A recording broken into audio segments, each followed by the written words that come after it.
हाँ, 91 संविधान संशोधन 2003 लिखिए। नेक्स्ट लिखिए, नेक्स्ट लिखिए। हाँ, नेक्स्ट लिखिए। दल बदल, हेडिंग डालिए, दल बदल विरोधी अधिनियम के प्रावधान कब लगता है? दल बदल लिखिए, दल बदल विरोधी अधिनियम के प्रावधान। दल बदल विरोधी अधिनियम के प्रावधान, हेडिंग है ये, अंडरलाइन करो इसको। दल बदल विरोधी अधिनियम के प्रावधान, हेडिंग डाला करो बीच में, दल बदल विरोधी अधिनियम के प्रावधान, अंडरलाइन करो इसको। दल बदल विरोधी अधिनियम के प्रावधान, एरो बनाओ छोटा सा तीर का निशान, लिखिए। कोई सांसद या विधायक, कोई सांसद या विधायक, कोई सांसद या विधायक सदन की सदस्यता से वंचित कर दिया जाएगा। कोई सांसद या विधायक सदन की सदस्यता से वंचित कर दिया जाएगा यदि, कोई सांसद या विधायक सदन की सदस्यता से वंचित कर दिया जाएगा यदि, अंडरलाइन करो सांसद और विधायक। तो क्वेश्चन आएगा दल बदल विरोधी अधिनियम एमपी या एमएलए के लिए, किसके लिए? दोनों के लिए, सांसद के लिए भी विधायक के लिए भी। कोई सांसद या विधायक सदन की सदस्यता से वंचित कर दिया जाएगा यदि डैश, पहला पॉइंट लिखिए, पहला पॉइंट लिखिए, जिस दल, पहला पॉइंट लिखिए, जिस दल की टिकट पर निर्वाचित हुआ है, यदि, पहला पॉइंट लिखिए, जिस दल की टिकट पर, जिस पार्टी की टिकट पर, जिस दल की टिकट पर निर्वाचित हुआ है, जिस दल की टिकट पर निर्वाचित हुआ है, उस दल की सदस्यता से त्यागपत्र दे दे। जिस दल की टिकट पर निर्वाचित हुआ है, उस दल की सदस्यता से, उसकी दल की सदस्यता से त्यागपत्र दे दे। तेज लिखो, तेज, उस दल की सदस्यता से त्यागपत्र दे दे। सेकंड पॉइंट लिखिए, सेकंड पॉइंट लिखिए, दल के निर्देश के विरुद्ध, सेकंड लिखिए, पार्टी के निर्देश के विरुद्ध, दल के निर्देश के विरुद्ध, दल के निर्देश के विरुद्ध सदन में मतदान करता हो, दल के निर्देश के विरुद्ध सदन में मतदान करता हो, दल के निर्देश के विरुद्ध सदन में मतदान करे या मतदान करता हो। सुनो, अब निर्देश कैसे दिया जाता है? पार्टी निर्देश कैसे देती है कि कल तुम्हें इसके वोट डालना है, पक्ष में या विपक्ष में? तो हर पार्टी का एक, सुनो, हर पार्टी का एक अधिकारी होता है, उस अधिकारी को बोलते हैं इंग्लिश में विप। क्या बोलते हैं? विप।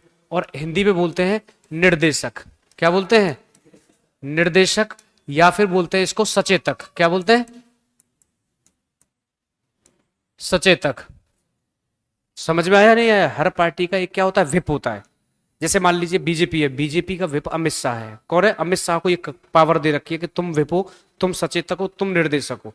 तो वो जब, जैसे मान लीजिए 3 दिन पहले ही बता देगा, 3 दिन पहले सारे सांसदों को मेल कर देगा अमित शाह के ऑफिशियल मेल से कि इतनी तारीख को तुम्हें सदन में उपस्थित होना है और इस विधेयक के पक्ष में मतदान करना है। आया समझ में? तो ये क्या कर दिया? सचेत कर दिया सारे सांसदों विधायकों को, सचेत कर दिया, निर्देश दे दिया। तो ये होता है विप।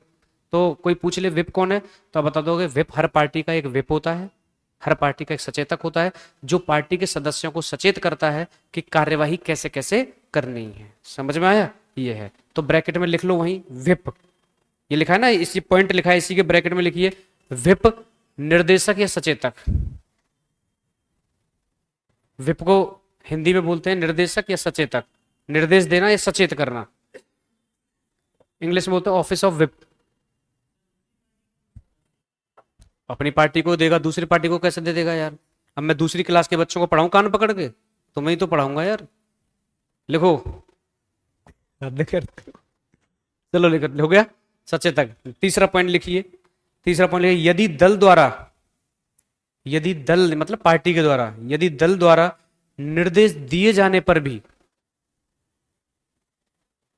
यदि दल द्वारा निर्देश दिए जाने पर भी सदन में उपस्थित ना हो, यदि दल द्वारा निर्देश दिए जाने पर भी सदन में उपस्थित ना हो, यदि दल द्वारा निर्देश दिए जाने पर सदन में उपस्थित ना हो और उपस्थित होकर भी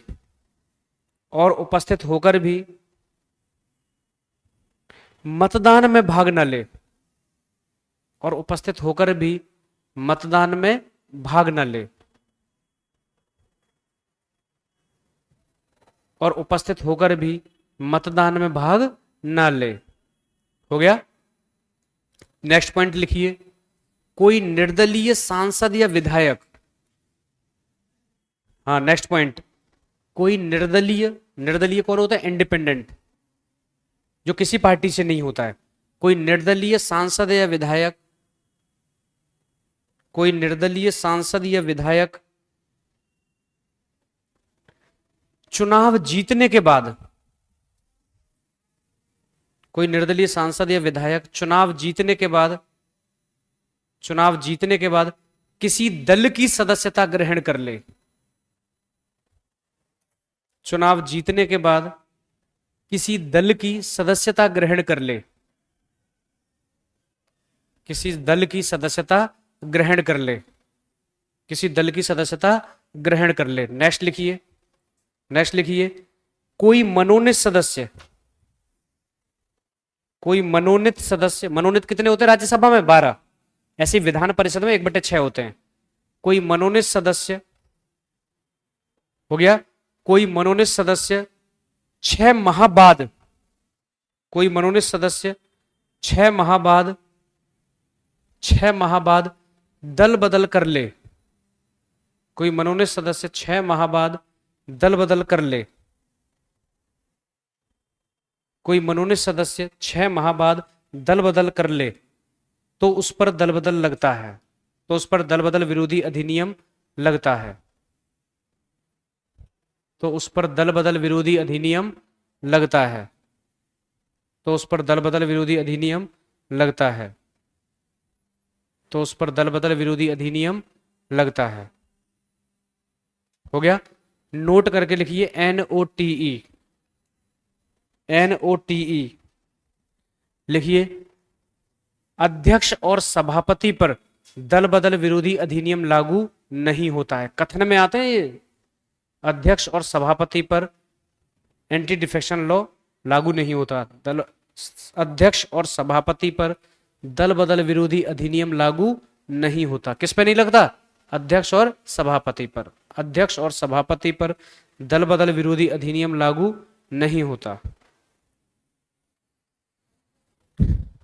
अध्यक्ष और सभापति पर दल बदल विरोधी अधिनियम लागू नहीं होता। नोट 2 करके लिखिए, NOTE नोट 2, नोट 2 करके लिखिए, नोट 2 करके लिखिए, दल बदल विरोधी अधिनियम में, दल बदल विरोधी अधिनियम में, दल बदल विरोधी अधिनियम में अध्यक्ष और सभापति का निर्णय अंतिम होता है। दल बदल विरोधी अधिनियम में अध्यक्ष और सभापति का निर्णय अंतिम होता है। दल बदल विरोधी अधिनियम में अध्यक्ष और सभापति का निर्णय अंतिम होता है, अध्यक्ष और सभापति का निर्णय अंतिम होता है। दल बदल विरोधी अधिनियम में अध्यक्ष और सभापति का निर्णय अंतिम होता है। नेक्स्ट लाइन में बीच में से लिखना, लेकिन 1992 में, अंडरलाइन करना इसको, लेकिन 1992 में किहोतो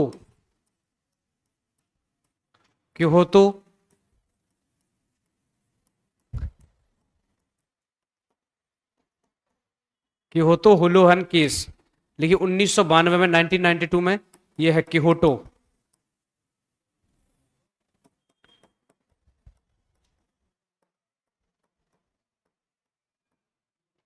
लिखिए, लेकिन 1992 में किहोतो हुलोहन केस में, लिखा तो है किहोतो, ता तरबूज है ये, हुलोहन, अबे तुम तक बोला भी नहीं जा रहा, कैसे होलोहन है ये। अबे छोला नहीं है, छोले जो होते हैं, ये हा है होलोहन। कोई बात नहीं, लिखो। देखिए 1992 में क्योतो होलोहन केस में सर्वोच्च न्यायालय ने 1992 में क्योतो होलोहन केस में सर्वोच्च न्यायालय ने यह निर्धारित, क्योतो होलोहन केस में बोला था कि जुडिशियल रिव्यू होगा इसका। क्योतो होलोहन केस में सर्वोच्च न्यायालय ने यह निर्धारित किया क्योतो होलोहन केस में सर्वोच्च न्यायालय ने यह निर्धारित किया कि अध्यक्ष या सभापति, यह निर्धारित किया कि अध्यक्ष और सभापति के निर्णय का न्यायिक पुनरावलोकन किया जा सकता है। न्यायिक ये है, न्यायिक पुनरावलोकन, जुडिशियल रिव्यू, पुनरावलोकन, अध्यक्ष या सभापति के निर्णय का न्यायिक पुनरावलोकन किया जा सकता है। लिखा हुआ सामने, न्यायिक पुनरावलोकन, अंडरलाइन कर देना, न्यायिक पुनरावलोकन किया जा सकता है। अध्यक्ष या सभापति के निर्णय का न्यायिक पुनरावलोकन किया जा सकता है, न्यायिक पुनरावलोकन किया जा सकता है, जुडिशियल रिव्यू किया। देखो भाई, बीपीएससी आसान नहीं है, फिर बता रहा हूं टफ है। समझ में आ गया? अगर आसान होता तो सब बन जाते। टफ है, लेकिन चक्कर क्या है, आपको टफ क्यों लग रहा है? क्योंकि आपका लेवल थोड़ा कमजोर है। ये है बहुत आसान, क्योंकि मैं जैसे वहां पर दिल्ली में पढ़ाता हूँ, मैं पढ़ाता चला जाता हूँ, एक बार में पूरा समझा दिया, लिखा दिया, खत्म, कोई दोबारा पूछता ही नहीं है। आया समझ में? आपको क्यों बार बार दिमाग लगाना पड़ रहा है ज्यादा? क्योंकि आपका लेवल थोड़ा सा कमजोर है। बिहार बोर्ड से कौन कौन है? सभी हैं, इसीलिए है। लेकिन जो बिहार बोर्ड से नकल से पास हुआ है वो एक एक बार में पकड़ पा रहा होगा। वो जो नकल से पास हो रहा है, क्या हो गया, कौन छोड़ के चला गया, किसको दल बदल लग गया, कौन सा अध्यक्ष, न्यायिक पुनरावलोकन आया सब, उसको थोड़ा सा चैलेंज लग रहा होगा।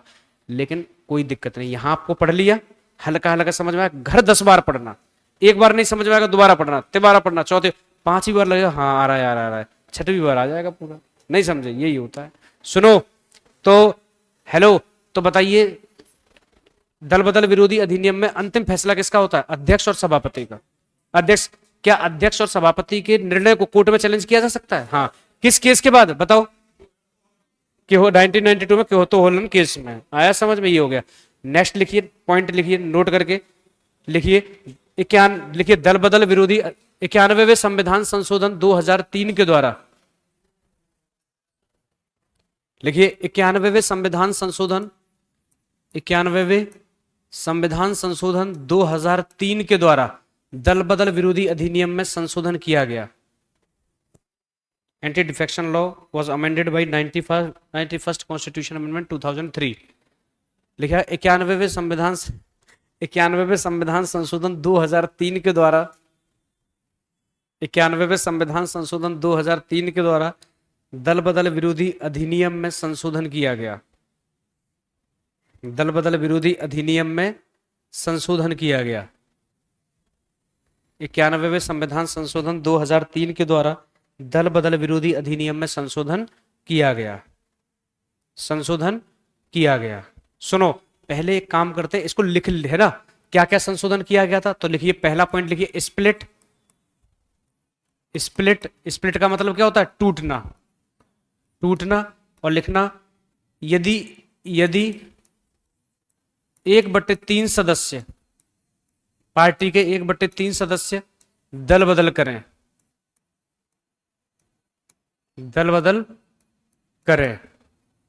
दूसरी व्यवस्था क्या थी? मर्जर मतलब विलय। इसका मतलब है यदि 2/3 सदस्य, किसी पार्टी के 2/3 सदस्य दल बदल, ये व्यवस्था थी, दल बदल करें। समझ में आया? तो सुनो, तो 91वें संशोधन के द्वारा क्या कर दिया? इसको समाप्त कर दिया। पहले ये था, इसको समाप्त कर दिया, काट देना, और ये अभी भी लागू है। तो बताइए कितने मेंबर पार्टी के छोड़कर जाएं जैसे दल बदल ना लगे? 2/3।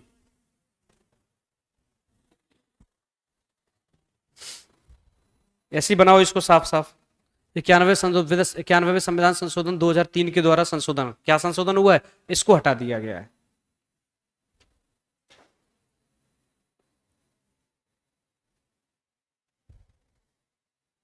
हो गया। नीचे लिखिए अर्थात वर्तमान स्थिति यह है, अर्थात वर्तमान स्थिति यह है, नीचे लिखिए, नीचे लिखिए अर्थात वर्तमान स्थिति यह है कि किसी दल के 2/3 सदस्य, वर्तमान स्थिति यह है किसी दल के 2/3 सदस्य, वर्तमान स्थिति यह है कि किसी दल के 2/3 सदस्य दल बदल करते हैं। वर्तमान स्थिति यह है कि किसी दल के 2/3 सदस्य दल बदल करते हैं, दल बदल करते हैं, तो उन पर दल बदल विरोधी अधिनियम लागू नहीं होगा।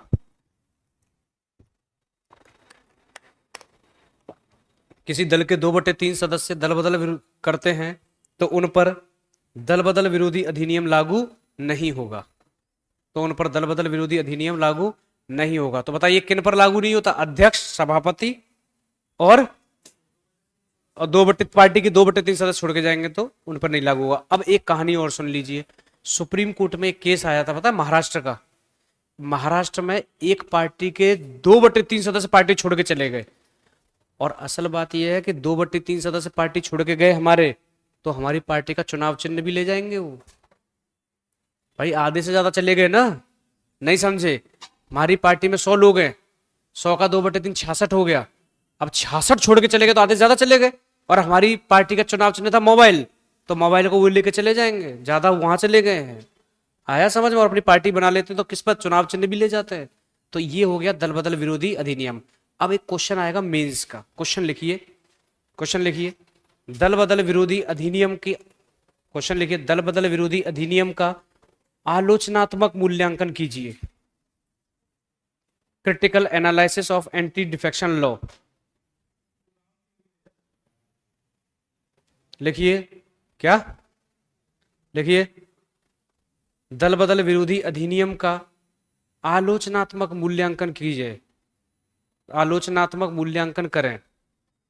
दल बदल विरोधी अधिनियम का आलोचनात्मक मूल्यांकन करें। Critical analysis of anti defection law, दल बदल विरोधी अधिनियम का आलोचनात्मक मूल्यांकन करें। सुनो तो देखो, अब हम बता रहे हैं कोई भी मेंस का आंसर असल में कैसे लिखा जाएगा। 80% क्वेश्चन को कैसे लिखते हैं मेंस में। तो मुख्य परीक्षा में,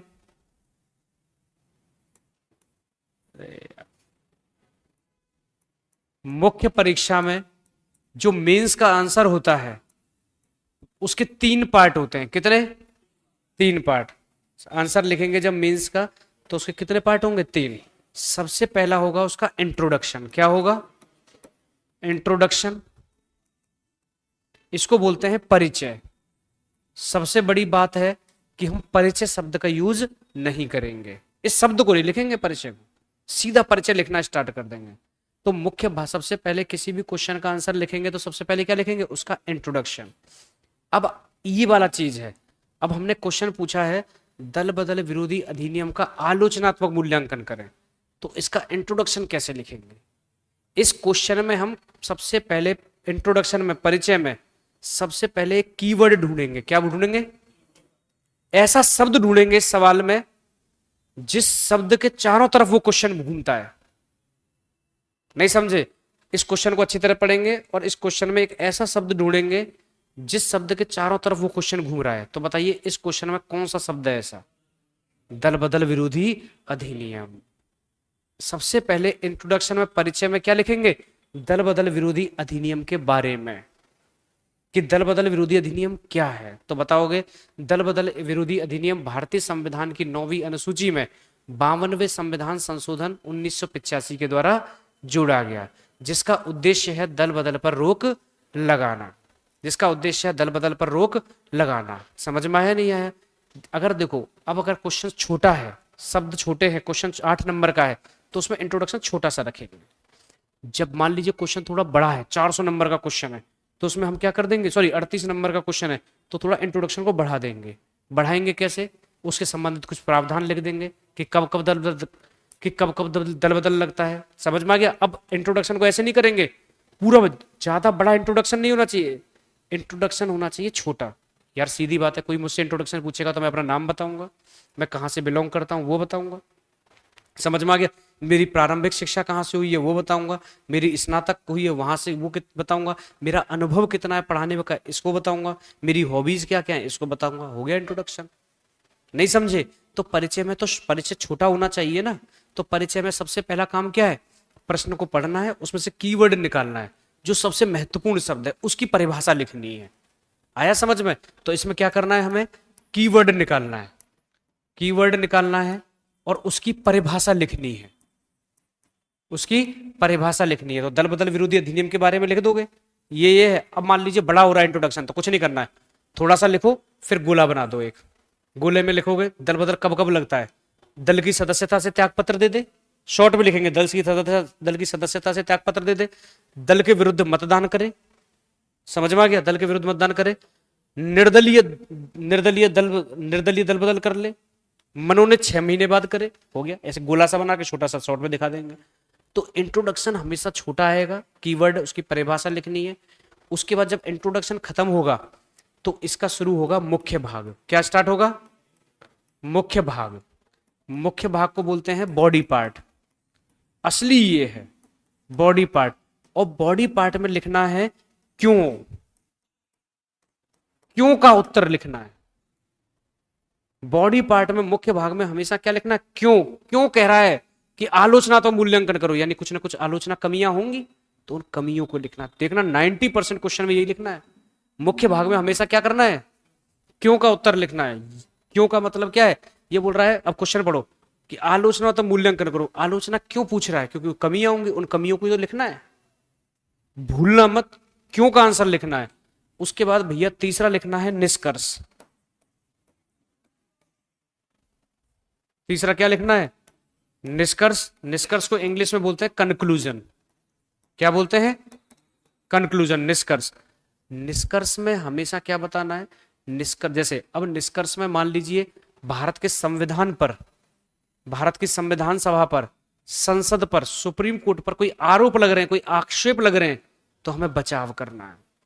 मान लीजिए अब दल बदल विरोधी अधिनियम की आलोचना है, तो मुख्य भाग में तो आलोचना बता दी, मुख्य भाग में क्या बता दी, आलोचना। लेकिन निष्कर्ष में बताना नहीं नहीं नहीं नहीं, दल बदल अच्छा है भाई, दल तुम संसद में उंगली उठा सकते हो, तुम हो क्या, क्योंकि पेपर में पूछा गया तो हमने आलोचना बता दी, लेकिन फिर तुरंत हम बताएंगे इसके महत्व। तो निष्कर्ष में क्या बताएंगे, उसका बचाव करेंगे, नहीं नहीं कुछ आलोचना तो है लेकिन व्यवहार में यह बहुत महत्वपूर्ण साबित हुआ है। फिर उसके बाद पॉजिटिव पक्ष रखने हैं उसके, समझ में आया, फिर उसके बचाव करने हैं।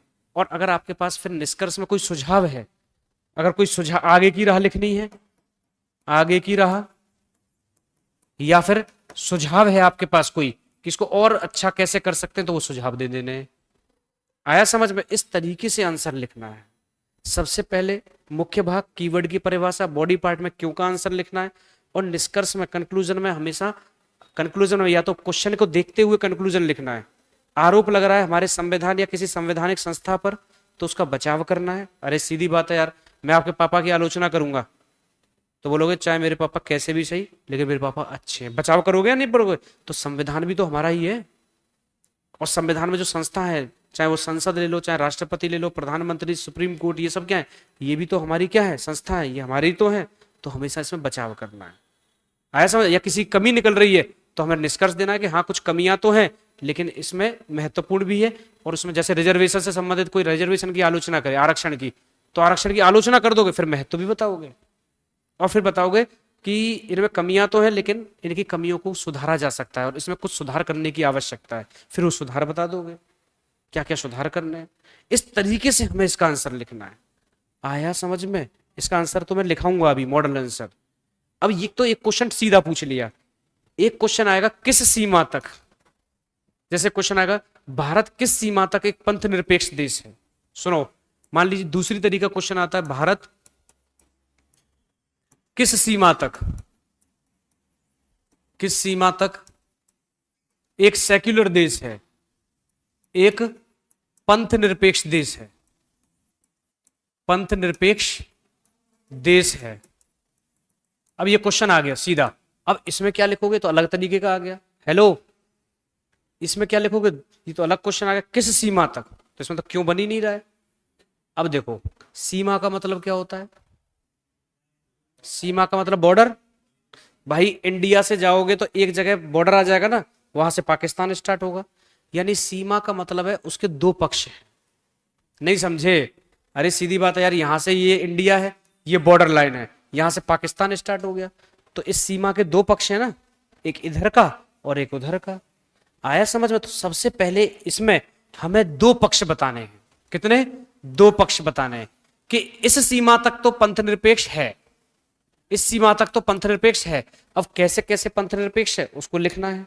फिर लेकिन व्यवहार में पूरी तरीके से पंथ निरपेक्ष नहीं है, नहीं है। फिर बताना है कि कैसे कैसे पंथ निरपेक्ष नहीं है। तो दो पक्ष पूछे, किस सीमा तक? यहां तक तो है, लेकिन यहां के बाद पंथ निरपेक्ष नहीं कहा जा सकता। पूरी तरह उन पॉइंट्स को लिखना है।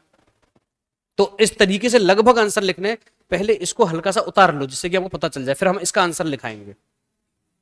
लिखो, अरे क्वेश्चन के साथ लिख लो, फिर आंसर उसका बाद में लिखा देंगे।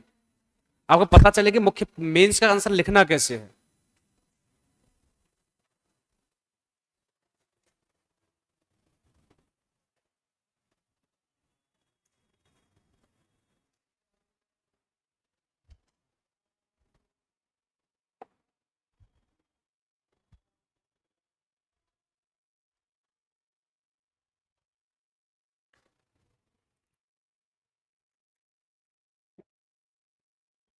इसमें आगे की रहा सुझाव, महत्व, वो क्वेश्चन की डिमांड के हिसाब से है, महत्व या फिर बचाव।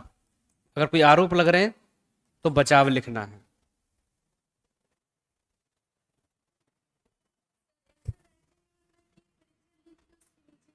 नहीं, परिचय, हेलो, परिचय शब्द, इंट्रोडक्शन, मुख्य भाग, निष्कर्ष, इनको नहीं लिखना है।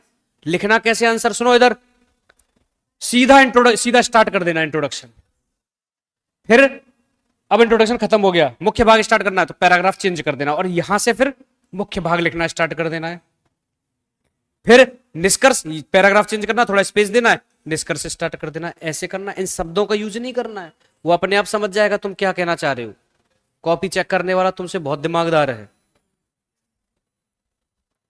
करो, लेकिन राइटिंग अच्छी होनी चाहिए। और मुख्य भाग में कोशिश करने हैं, मुख्य भाग में क्या करना है? पॉइंट्स। मुख्य भाग में ज्यादा से ज्यादा क्या करोगे? पॉइंट्स में लिखोगे आंसर, या फिर चार्ट बना दोगे। चार्ट या डायग्राम जो भी बन रहा है आपके पास वो बना सकते हो, उससे आंसर अच्छा लगता है। क्योंकि उसके पास टाइम नहीं है कि वो एक पूरी कहानी को पढ़े। पॉइंट में होगा तो देख लेगा, हाँ ठीक है ठीक है। देखो,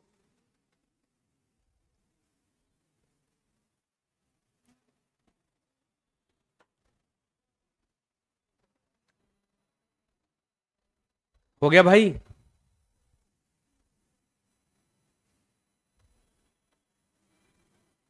हटा दे, अब पड़ोसी से लिख लेना यार तुम। अब इसको लिखिए। अगर सीमा का क्वेश्चन आ जाएगा तो इसके दो पक्ष होंगे, पहला पक्ष और दूसरा पक्ष। दूसरा पक्ष, इस तरीके से भी क्वेश्चन पूछा जा सकता है। अब जैसे जैसे क्वेश्चन बढ़ेगा मैं आपको और बताता जाऊंगा किस किस तरीके से क्वेश्चन करने हैं। ये वाला मत उतारो क्वेश्चन, हाँ उतारो, इसको तो उतार दो, वो आगे आएगा आंसर इसका, लेकिन फिर भी पता चलेगा कि ऐसे क्वेश्चन में सीमा जहां पूछा है उसके दो पक्ष होते हैं हमेशा। इस सीमा तक है, इस सीमा तक नहीं है। घर पे काम करना स्टार्ट करो भाई, 10-10 घंटे पढ़ो, 12-12 घंटे अभी से। सिटिंग बनाओ अपनी। ये नहीं है 5 मिनट बाद याद आने लग जाए किसी और की, बिल्कुल नहीं। 10 घंटे मतलब 10 घंटे बैठो, और सच में बैठ जाओगे 10 घंटे आज से 1 साल तक, तो जिंदगी ऐसी हो जाएगी तुम्हारी और तुम्हारे परिवार की कि तुम सोच भी नहीं सकते हो। अन्यथा फिर ऐसी कोचिंग के चक्कर लगाते रहना, ढूंढते रहना नए नए डॉक्टर की, बीमारी का इलाज क्यों नहीं मिल रहा है। इस कोचिंग से उस कोचिंग, उस कोचिंग से इस कोचिंग, उस टीचर, उस टीचर, इस टीचर, सब आपको बताते रहेंगे ऐसे नहीं ऐसे पढ़ो, ऐसे नहीं ऐसे पढ़ो, ये ले लो, ये करंट अफेयर ले लो, वो ले लो। बस पहले आओ, सिलेबस खत्म करो, सीधा अपने लाइब्रेरी लगाओ, पूरा 1 साल मेहनत करो, 1.5-2 साल में सिलेक्शन लो, और सीधा कोचिंग से नाता खत्म हो गया भाई। चलिए अब हम इसको वापस करते हैं थोड़ा सा।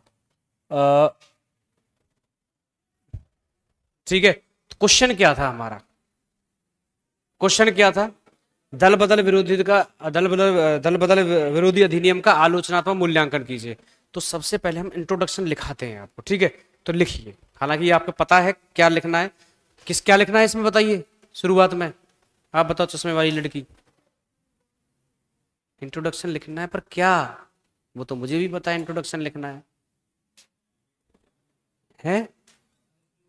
नहीं नहीं, यही बताएगी, रुक जाओ इसको। क्या इंट्रोडक्शन में हम क्या लिखें? क्वेश्चन है ये है, दल बदल विरोधी अधिनियम का आलोचनात्मक मूल्यांकन कीजिए। अब इसमें से हम इंट्रोडक्शन कैसे निकालें? कब लागू हुआ था तुम बताओ, इसके बगल में जो बैठी है।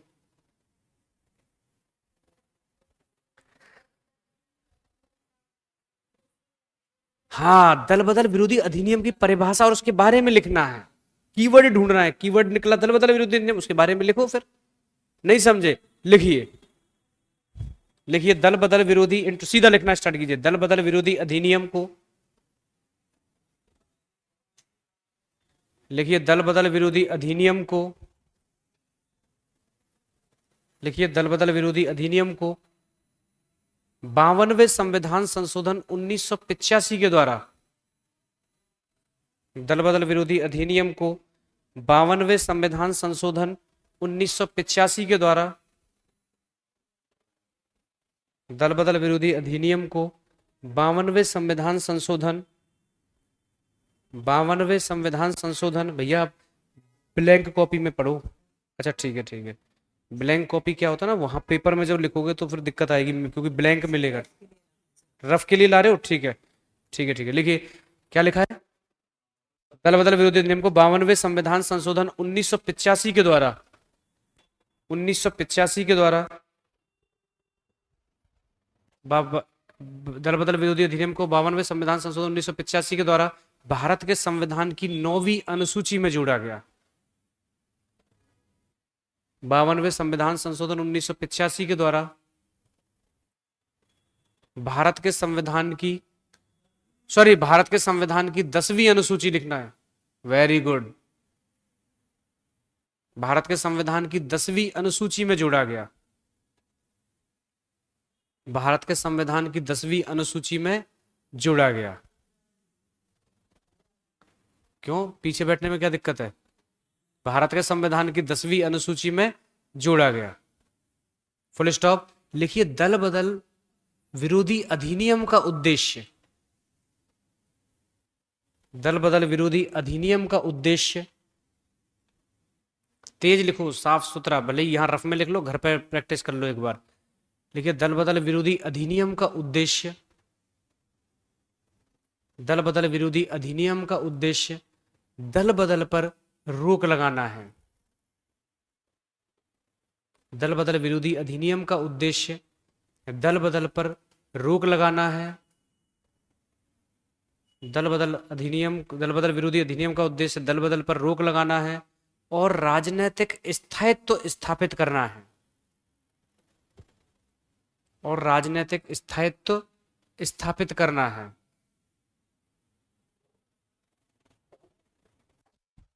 दल बदल पर रोक लगाना है और राजनीतिक स्थायित्व स्थायित्व स्थापित करना है, स्थापित करना है, स्थापित करना है। इससे लिखिए, इससे संबंधित अंतिम निर्णय, इससे संबंधित अंतिम निर्णय, इससे संबंधित अंतिम निर्णय अध्यक्ष या सभापति का होता है। इससे संबंधित अंतिम निर्णय अध्यक्ष या सभापति का होता है। अंतिम निर्णय अध्यक्ष या सभापति का होता है, अध्यक्ष या सभापति का होता है। सुनो, अब पेपर में ज्यादा मार्क्स का क्वेश्चन है तो इसमें और जोड़ देंगे कि न्यायिक पुनरावलोकन किया जा सकता है, नहीं किया जा सकता, कौन बाहर है, कुछ प्रावधान लिख देंगे, ज्यादा नहीं लिखेंगे। आया, बस इंट्रोडक्शन इतना ही बहुत है। अब इंट्रोडक्शन ये हो गया। अब क्या पूछा है मुख्य भाग में? आलोचना। मेन भाग में जो पूछा है वो क्यों, तो लिखिए लिखिए, दल बदल, हेडिंग डालिए, दल बदल विरोधी अधिनियम की आलोचनाएं इस प्रकार है। हेडिंग डालिए, दल बदल विरोधी अधिनियम की आलोचनाएं, ये लिखो, दल बदल विरोधी अधिनियम की आलोचनाएं इस प्रकार है। दल बदल विरोधी अधिनियम की आलोचनाएं इस प्रकार है।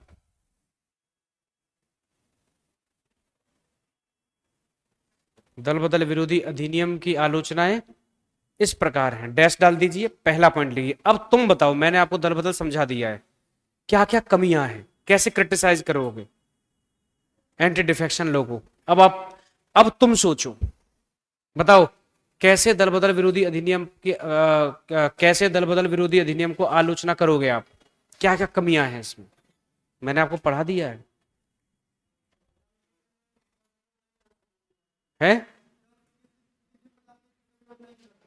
है तेज,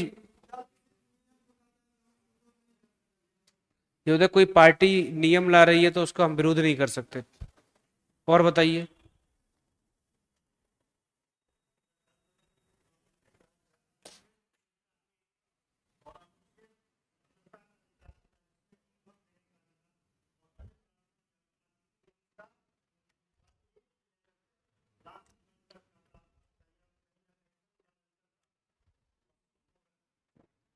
हम्म,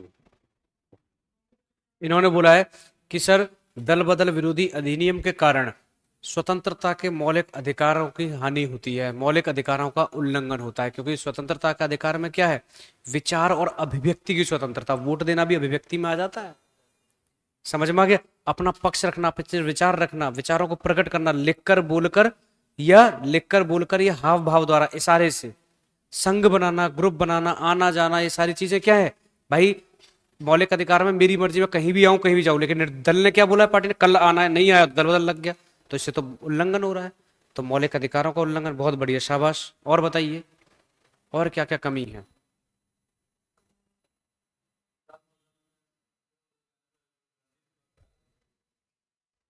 वो तो बोल दिया, हाँ, और बताइए।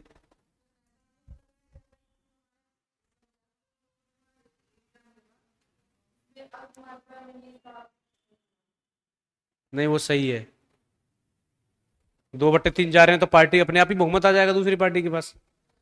हाँ भाई, सोचो, बताओ कि दल बदल विरोधी अधिनियम में क्या कमी है। चलो सुनो, अब ट्राई करना स्टार्ट करो, खुद सोचा करो, खुद लिखना स्टार्ट करो, क्योंकि मैं आपका काम आसान कर सकता हूँ, काम आपको ही करना है। हाँ बताओ, जल्दी बोलो। क्यों नहीं लेकर जाना चाहिए यार, तुम बहुमत में हो, मान लीजिए हम 100 हैं, 100 में से 80 लोग जा रहे हैं, तो भाई 80 का वजन ज्यादा है या हमारा वजन ज्यादा है? तो क्या पता जो जा रहे हैं वही, जो उसी ने बनाई हो पार्टी। नहीं समझे? तुमने पार्टी बनाई है, तुम 80 लोगों को लेके जा रहे हो, 2/3 से ज्यादा चले गए, तो तुम तो लेके चले जाओगे, तो क्या हो गया? मान लीजिए पार्टी बना दी तो, छोड़ो उस चीजों, सुनो। अब हम बताते हैं सबसे पहले क्या क्या कमी है। पहली कमी है कि दल बदल विरोधी अधिनियम सांसदों और विधायकों की स्वतंत्रता को समाप्त कर देता है। समझ में आया? दल बदल विरोधी अधिनियम सांसदों और विधायकों की स्वतंत्रता को समाप्त कर देता है और उन्हें जनप्रतिनिधि की बजाय दल प्रतिनिधि बना देता है, और उन्हें जनप्रतिनिधि की बजाय दल प्रतिनिधि बना देता है, जिससे लोकतंत्र की मूल आत्मा ही खतरे में पड़ गई है। नहीं समझे? एक है लोकतंत्र, पता है, एक शब्द हम पढ़ेंगे आगे, लोकतंत्र प्रस्तावना में। लोकतंत्र का मतलब होता है जनता द्वारा जनता के लिए, और जनता का शासन, यानी जनता द्वारा, हम ही तो वोट देते हैं, जनता द्वारा चुनेगा जनता का प्रतिनिधि। भाई मैंने अपने सांसद को चुना है, आपने भी चुना होगा, मैंने अपने विधायक को वोट किया है, समझ में आया? तो जनता द्वारा चुना जाता प्रतिनिधि, और वो उसका काम होता है जनता के लिए काम करना, जनता द्वारा जनता के लिए काम करना। जनता के लिए काम कैसे करेगा? मेरे क्षेत्र के मुद्दों को वो संसद में उठाएगा, मेरे क्षेत्र के मुद्दों को वो विधानसभा में उठाएगा। कोई कानून आ गया, कोई बिल आ गया, तो वो क्या करेगा, वो मेरे क्षेत्र के लिए, मेरे लिए अच्छा है या नहीं है, उसको देखते हुए पक्ष और विपक्ष में वोट करेगा। आया समझ में? तो लोकतंत्र का मतलब क्या? जनता द्वारा जनता के लिए और जनता का शासन। लेकिन इससे द्वारा दल बदल ने क्या कर दिया है, जनता द्वारा चुना तो जा रहा है, लेकिन काम जनता के लिए नहीं कर रहा है। काम किसके लिए कर रहा है? पार्टी के लिए, दल के लिए। तो जनप्रतिनिधि, जनता के प्रतिनिधि को इस कानून ने दल का प्रतिनिधि बना दिया है। नहीं समझे? तो इसमें अब ऐसी भाषा लिखोगे तभी नंबर मिलते हैं। ये नहीं लिखोगे वहां से 2/3 चले जाते हैं, फिर वो आ जाता है तो फिर ये हो जाता है, जीरो मारेगा थप्पड़ खींच के कॉपी में से निकल के। नहीं समझे? तो आंसर क्या है? पहला इसमें यही लिखोगे कि दल बदल विरोधी अधिनियम सांसदों और विधायकों की स्वतंत्रता को समाप्त कर देता है और उन्हें जनप्रतिनिधि की बजाय, पीपल रिप्रेजेंटेशन की बजाय, पब्लिक रिप्रेजेंटेटिव की बजाय, जनप्रतिनिधि की बजाय दल प्रतिनिधि बना कर रख देता है, जिससे लोकतंत्र की मूल स्वरूप ही, मूल आत्मा ही खतरे में पड़ गई। लोकतंत्र का मतलब ही खत्म हो गया। जनता द्वारा काम बनाया गया, वो जनता के लिए काम करना है, लेकिन जनता द्वारा बनाया गया, जनता वो किसके लिए काम कर रहा है? दल के लिए, पार्टी के लिए काम कर रहा है, सारा कुछ कर ही नहीं सकता जनता के लिए। तो पहला कंपी ये है, सबसे पहली कंपी। दूसरा है दल बदल विरोधी अधिनियम स्वतंत्रता के मौलिक अधिकार का हनन करता है। दूसरा। तीसरा है दल बदल विरोधी व्यवहार में यह देखा गया है कि जब दल बदल विरोधी अधिनियम के संदर्भ में अध्यक्ष या सभापति निर्णय लेता है तो उसका निर्णय पक्षपातपूर्ण होता है। पक्षपात मतलब पार्शियलिटी। नहीं समझे? जैसे मान लीजिए हमारी बीजेपी पार्टी है और अध्यक्ष उसका होगा जिसकी सरकार होगी, तो लोकसभा में सरकार किसकी? बीजेपी की बहुमत है, एनडीए का, बीजेपी का अध्यक्ष है। आया समझ? अब ये है बीजेपी की, ये पार्टी छोड़ के चली गई तो पार्टी समझाएगी वापस आ जाओ, तो नहीं आ रहे हम, तुम्हारी पार्टी में बेकार हो तुम, ये हम बिल्कुल नहीं आएंगे। तो ठीक है, पार्टी क्या कर देगी? अब ये कांग्रेस में चलेगी, पार्टी क्या कर देगी? कंप्लेंट कर देगी कि इस पर दल बदल लगाओ। अध्यक्ष क्या करेगा? पहले ही दिन में दल बदल विरोधी अधिनियम लगा देगा, खत्म सदस्यता। लेकिन वहीं कांग्रेस से 3 लोग आए हैं, ये नए बीजेपी में शामिल हुए हैं, कांग्रेस ने कंप्लेंट की है अध्यक्ष के साथ बीजेपी का, तो क्या करता है? हाँ हाँ कर रहे हैं, समय नहीं है, और वो पेंडिंग करता रहता, क्योंकि इसके लिए कोई समय सीमा का उल्लेख नहीं है कब निर्णय लेगा, और ऐसे ही करके 1-1, 2-2 साल निकाल देता। उसको तो बीजेपी को फायदा हो गया ना 3 का। आया समझ में? तो इसका निर्णय अक्सर पक्षपातपूर्ण होता है, वो फेवर करता है पार्टी का जिसकी सरकार होगी। दूसरी कमी ये है। तीसरी कमी है कि दल बदल विरोधी अधिनियम को आर्थिक भ्रष्टाचार और राजनीतिक अस्थायित्व को रोकने के लिए लाया गया था, भ्रष्टाचार को रोकने के लिए लाया था। लेकिन इस कानून ने एक नई समस्या को जन्म दे दिया है। उस समस्या को बोलते हैं हॉर्स ट्रेडिंग। क्या बोलते हैं? Horse trading. हॉर्स ट्रेडिंग का मतलब होता है घोड़ों का व्यापार। हॉर्स मतलब घोड़ा। तो दल बदल विरोधी अधिनियम ने क्या किया था?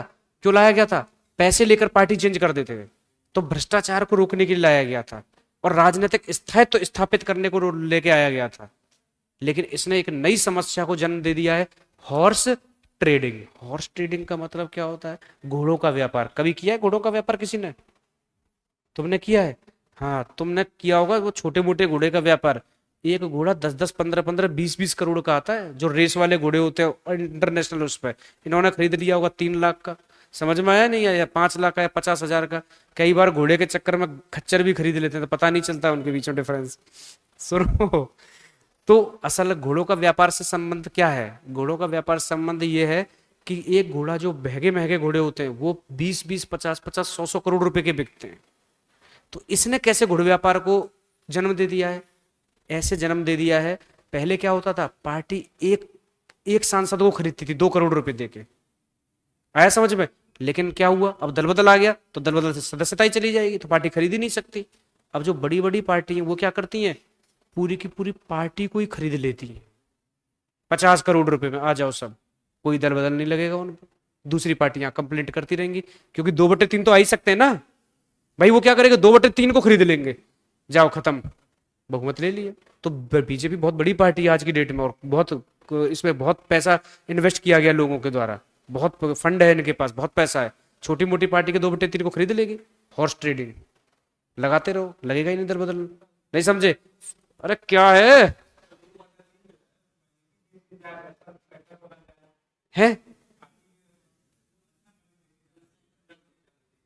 अबे जाना चाहिए, ये तो उसकी मर्जी है ना। हम ये बोल रहे हैं कि सर अच्छी पार्टी को देख के जाना चाहिए, पैसों को देख के जाना नहीं चाहिए। अब ये तो आदमी के ऊपर डिपेंड करता है ना। नहीं समझे? हमारे ऊपर डिपेंड नहीं करता। तुम सांसद हो, तुम्हारे ऊपर डिपेंड करता है कि आप अच्छी पार्टी में जाओ, ना कि पैसे को देख कर जाओ। अब मुझे कैसे पता तुम्हारे मन में क्या चल रहा है? अब जांच कौन करेगा? तो जांच, हाँ तो जांच करते ना तो दल बदल लग जाता है, जांच करने का दल बदल लग जाता है, लेकिन 2/3 चले गए, उसमें संविधान में है ही नहीं, लिखा ही नहीं है 2/3 चले गए तो लगेगा ही नहीं। अरे वो पैसा ऐसा होता है, देखा नहीं है पुलिस वालों को, मेरे दोस्त बहुत सारे अधिकारी हैं, वो बताते हैं अलग तरीके से पैसे का सिस्टम होता है। वो बोलेगा दरोगा से तुम बोलोगे, जैसे ट्रेन व्रेन में होता है, मैं ट्रेन में जाता हूँ अक्सर, तो टीसी से बोल, जैसे मान लीजिए 1-2 बार ऐसा होगा टिकट नहीं हो पाई है, रिजर्वेशन नहीं हो पाया, अब ट्रेन में हम चढ़ गए एसी में, टीसी से बात की, टीसी बता नहीं नहीं कोई नहीं, मेरे कोई सीट खाली नहीं, जाओ जाओ जाओ। वही एक आदमी पीछे खड़ा रहता है जो कंबल वंबल देते हैं, देखा एसी में, हाँ भैया क्या हुआ यार सीट चाहिए, मैं करा दूंगा टेंशन मत लो, बैठो तुम यहाँ बैठ जाओ, बैठा देगा वो, थोड़ी देर बाद आएगा, 4,500 लगेंगे, AC 2 में सीट खाली है, ये ले पकड़, और उसके बाद वो सीट दे देता है आराम से। अब 4,500 में से तो उसके 500 ही है, 4,000 किसके पास जा रहे हैं? टीसी के पास। अब कौन जांच कर लेगा इस चीज की? नहीं समझे? और ऑनलाइन लेते नहीं है, कैश लेते हैं, वो भी साइड में इधर उधर होकर जेब में रख दो चुपचाप, ठीक है चलो, नहीं समझे? ऐसे होता है।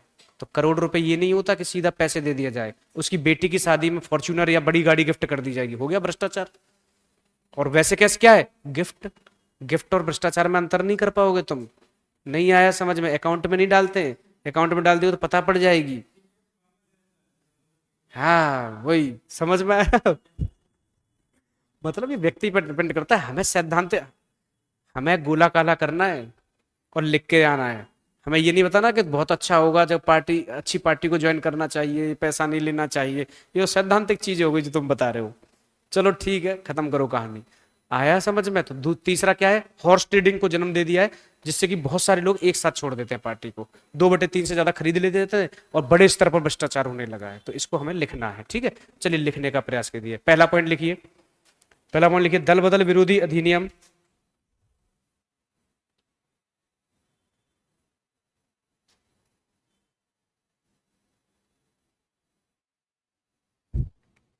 दल बदल विरोधी अधिनियम सांसद और विधायकों की स्वतंत्रता को समाप्त कर देता है।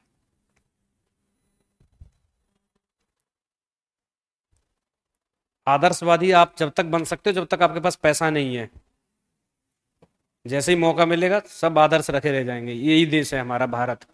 लिखिए, दल बदल विरोधी अधिनियम सांसद और विधायकों की स्वतंत्रता को समाप्त कर देता है।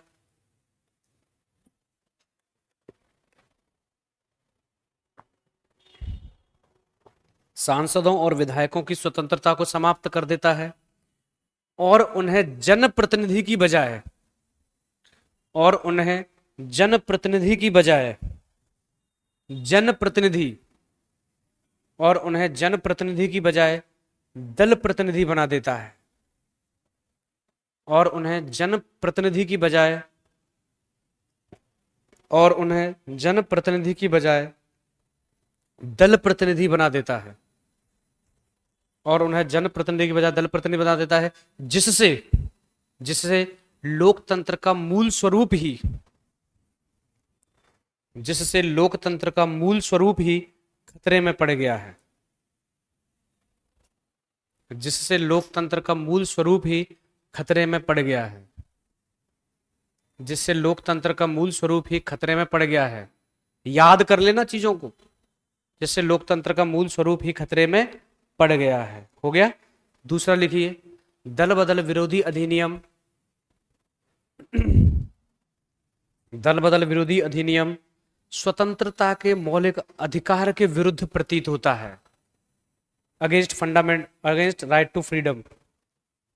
दल बदल विरोधी अधिनियम स्वतंत्रता के मौलिक अधिकार के विरुद्ध प्रतीत होता है।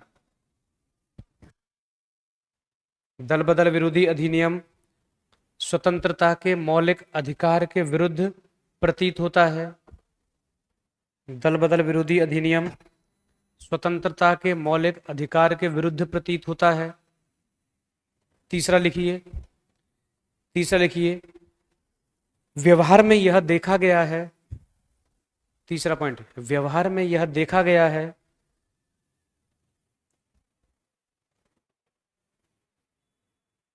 तीसरा पॉइंट लिखिए, व्यवहार में यह देख, पॉइंट का मतलब नंबर डाल दिया करो। व्यवहार में यह देखा गया है कि जब व्यवहार में यह देखा गया कि जब अध्यक्ष या सभापति, व्यवहार में यह देखा गया है कि जब अध्यक्ष या सभापति दल बदल विरोधी अधिनियम के संदर्भ में निर्णय लेते हैं, कि जब अध्यक्ष या सभापति दल बदल विरोधी अधिनियम के संदर्भ में, अध्यक्ष या सभापति दल बदल विरोधी अधिनियम के संदर्भ में निर्णय लेते हैं, अध्यक्ष या सभापति दल बदल विरोधी अधिनियम के संदर्भ में निर्णय लेते हैं, तो उनका निर्णय पक्षपातपूर्ण होता है, पार्शियलिटी, तो उनका निर्णय पक्षपातपूर्ण होता है। ठीक हो भाई, बड़े लेट आए हो होली पे से। तो उनका निर्णय पक्षपातपूर्ण होता है,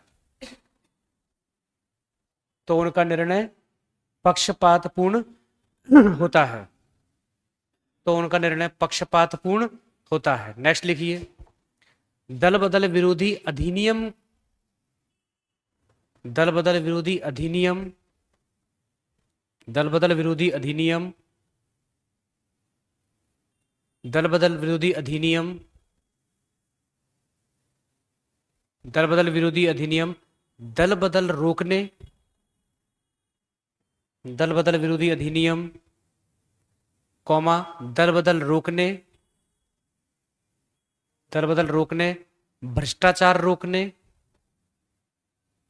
दल बदल विरोधी अधिनियम, दल बदल रोकने, भ्रष्टाचार रोकने के लिए लाया गया था।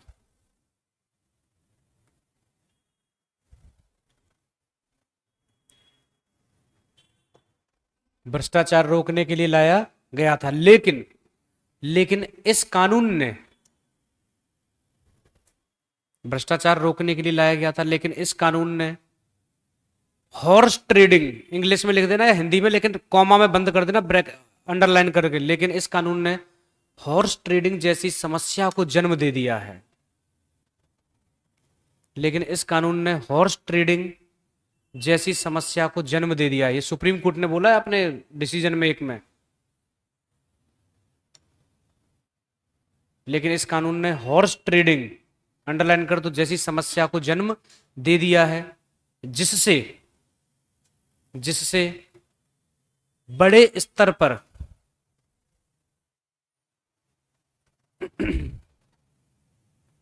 जिससे बड़े स्तर पर भ्रष्टाचार होने की संभावना बढ़ गई है, जिससे बड़े स्तर पर भ्रष्टाचार होने की संभावना बढ़ गई है। सुशील जी आए थे क्या आज? गाड़ी तो खड़ी थी बाहर, गाड़ी से हो गया। जिससे बड़े स्तर पर भ्रष्टाचार होने की संभावना बढ़ गई है, जिससे बड़े स्तर पर भ्रष्टाचार होने की संभावना बढ़ गई है, ब्रैकेट में लिखो दो तिहाई चले जाते हैं पैसे लेकर, जिससे बड़े स्तर पर भ्रष्टाचार होने की संभावना बढ़ गई है, ब्रैकेट में लिखो 2/3, 2/3, 2/3 हो गया। नेक्स्ट लिखिए, नेक्स्ट कमी लिखिए, दल बदल विरोधी अधिनियम में, नेक्स्ट पॉइंट लिखिए, दल बदल विरोधी अधिनियम में, एडीएल लिखते हैं शॉर्ट में इसको, एंटी डिफेक्शन लॉ। दल बदल विरोधी अधिनियम में अध्यक्ष या सभापति, अध्यक्ष या सभापति, दल बदल विरोधी अधिनियम में अध्यक्ष या सभापति के निर्णय के लिए किसी समय सीमा का उल्लेख नहीं है, मतलब कितनी भी टाइम मिल ले, किसी समय सीमा का उल्लेख नहीं है, किसी समय सीमा का उल्लेख नहीं है। ये हो गई सारी आलोचना, क्रिटिसिज्म, किसी समय सीमा का उल्लेख नहीं है, हो गया। अब हम निष्कर्ष की तरफ चलेंगे। लिखिए, पैराग्राफ चेंज कीजिए, लिखिए सैद्धांतिक रूप से, पैराग्राफ चेंज कीजिए, बीच में से लिखना स्टार्ट किया करो। सैद्धांतिक रूप से दल बदल विरोधी कानून को, सैद्धांतिक रूप से दल बदल विरोधी कानून को लोकतंत्र की आत्मा के प्रतिकूल माना जा सकता है। आपने वो बात की थी उनसे ऑनलाइन लेने के लिए इंग्लिश मीडियम का, बात करो ना यार एक बार ऑफिस में जाके, सब्सक्रिप्शन मिल जाएगा तो सीधा क्या दल बदल तो खोलो और उसे क्या पढ़ा रहा है देख लो टीचर को साथ साथ में। लिखिए सैद्धांतिक रूप से दल, समझ में तो आ रहा है ना जो पढ़ा रहे हैं?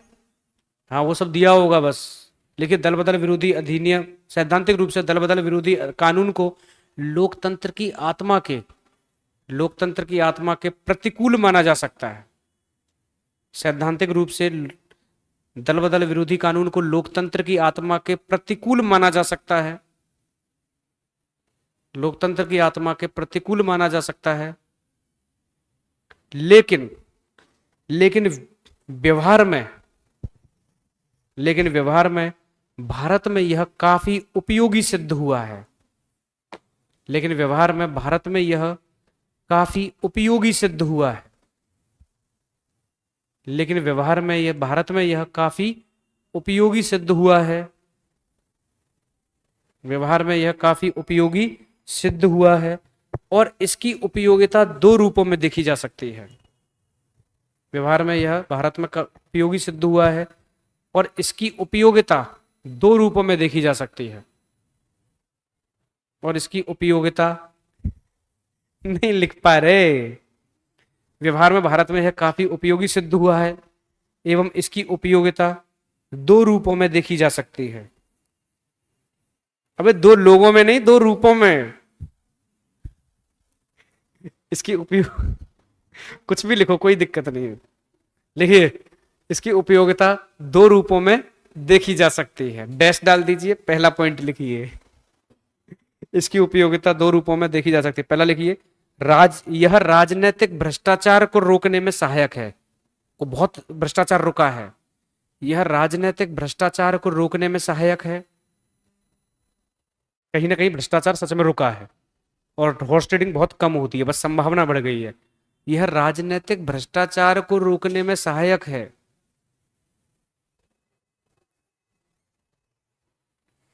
यह राजनीतिक भ्रष्टाचार को रोकने में सहायक है। दूसरा लिखिए यह राजनीतिक अस्थायित्व, स्थायित्व मत लिख देना, आएगा पहले। यह राजनीतिक अस्थायित्व को रोकने में भी सहायक है। यह राजनीतिक अस्थायित्व को रोकने में भी सहायक है। यह राजनीतिक अस्थायित्व को रोकने में भी सहायक है। हो गया, यह राजनीतिक अस्थायित्व को रोकने में भी सहायता। अब दल बदल विरोधी अधिनियम, पीटी मेंस कोई पेपर कुछ भी हो, सीधा आपको लिख दोगे, इंटरव्यू में पूछा जाएगा, कर दोगे या नहीं कर दोगे, यही पूछा जाएगा। समझ में आया नहीं आया? सीधा क्वेश्चन आ जाएगा। तो सबसे पहले हमने क्या जाना कि क्या होता है, फिर क्यों इसको आलोचना, क्या क्या आलोचना है, फिर इसका पक्ष रख दिया कि इससे सच में राजनीतिक भ्रष्टाचार रुका है और इससे राजनीतिक स्थायित्व भी आया है। देखा, अब सरकार जल्दी नहीं करती है, खरीद फरोख्त बहुत कम हो गई है इससे। आया समझ में? ये हो गया, तो ये खत्म करते हैं। अब लिखिए 11वीं अनुसूची। हाँ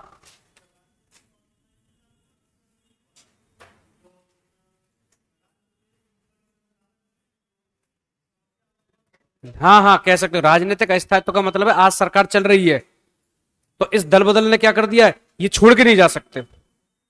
समझ में आ गया? स्थायित्व तो रहेगा, हाँ सरकार चलती रहेगी। नहीं तो पहले क्या था, सरकार इधर से छोड़ खरीद लेते थे, सरकार चली जा गिर जाती थी सरकार, बार बार दोबारा चुनाव कराने पड़ते थे। नेक्स्ट लिखिए, नेक्स्ट लिखिए 11वीं अनुसूची, सॉरी हाँ 11वीं अनुसूची लिखिए और इसमें लिखिए पंचायती राज व्यवस्था। पंचायती राज व्यवस्था, पंचायती राज व्यवस्था। और लिखिए इसमें 73वें संविधान संशोधन 1992 के द्वारा जोड़ा गया। पंचायती राज सिस्टम 73 कॉन्स्टिट्यूशन अमेंडमेंट 1992, 73वें संविधान संशोधन 1992 के द्वारा जोड़ा गया। 73वें संविधान संशोधन 1992 के द्वारा जोड़ा गया। 73वें संविधान संशोधन 1992 के द्वारा जोड़ा गया। और ये किसका उल्लेख करती है? आर्टिकल 243, अनुच्छेद 243 ए से लेकर 243 ओ तक, 243 ए से लेकर ओ तक का ये क्या है, व्याख्या करती है।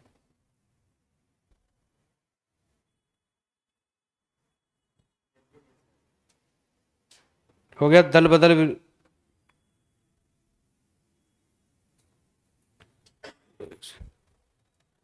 सुनो, एक बार पीछे दे आओ।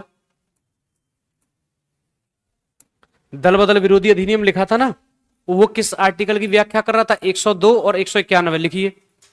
102 दल बदल विरोधी अधिनियम का लिखा है, उसके जस्ट सामने लिखिए अनुच्छेद 102 और 191। दल बदल विरोधी अधिनियम जहां शुरू किया था, 10वीं अनुसूची लिखा है, उसके सामने लिखिए अनुच्छेद 102,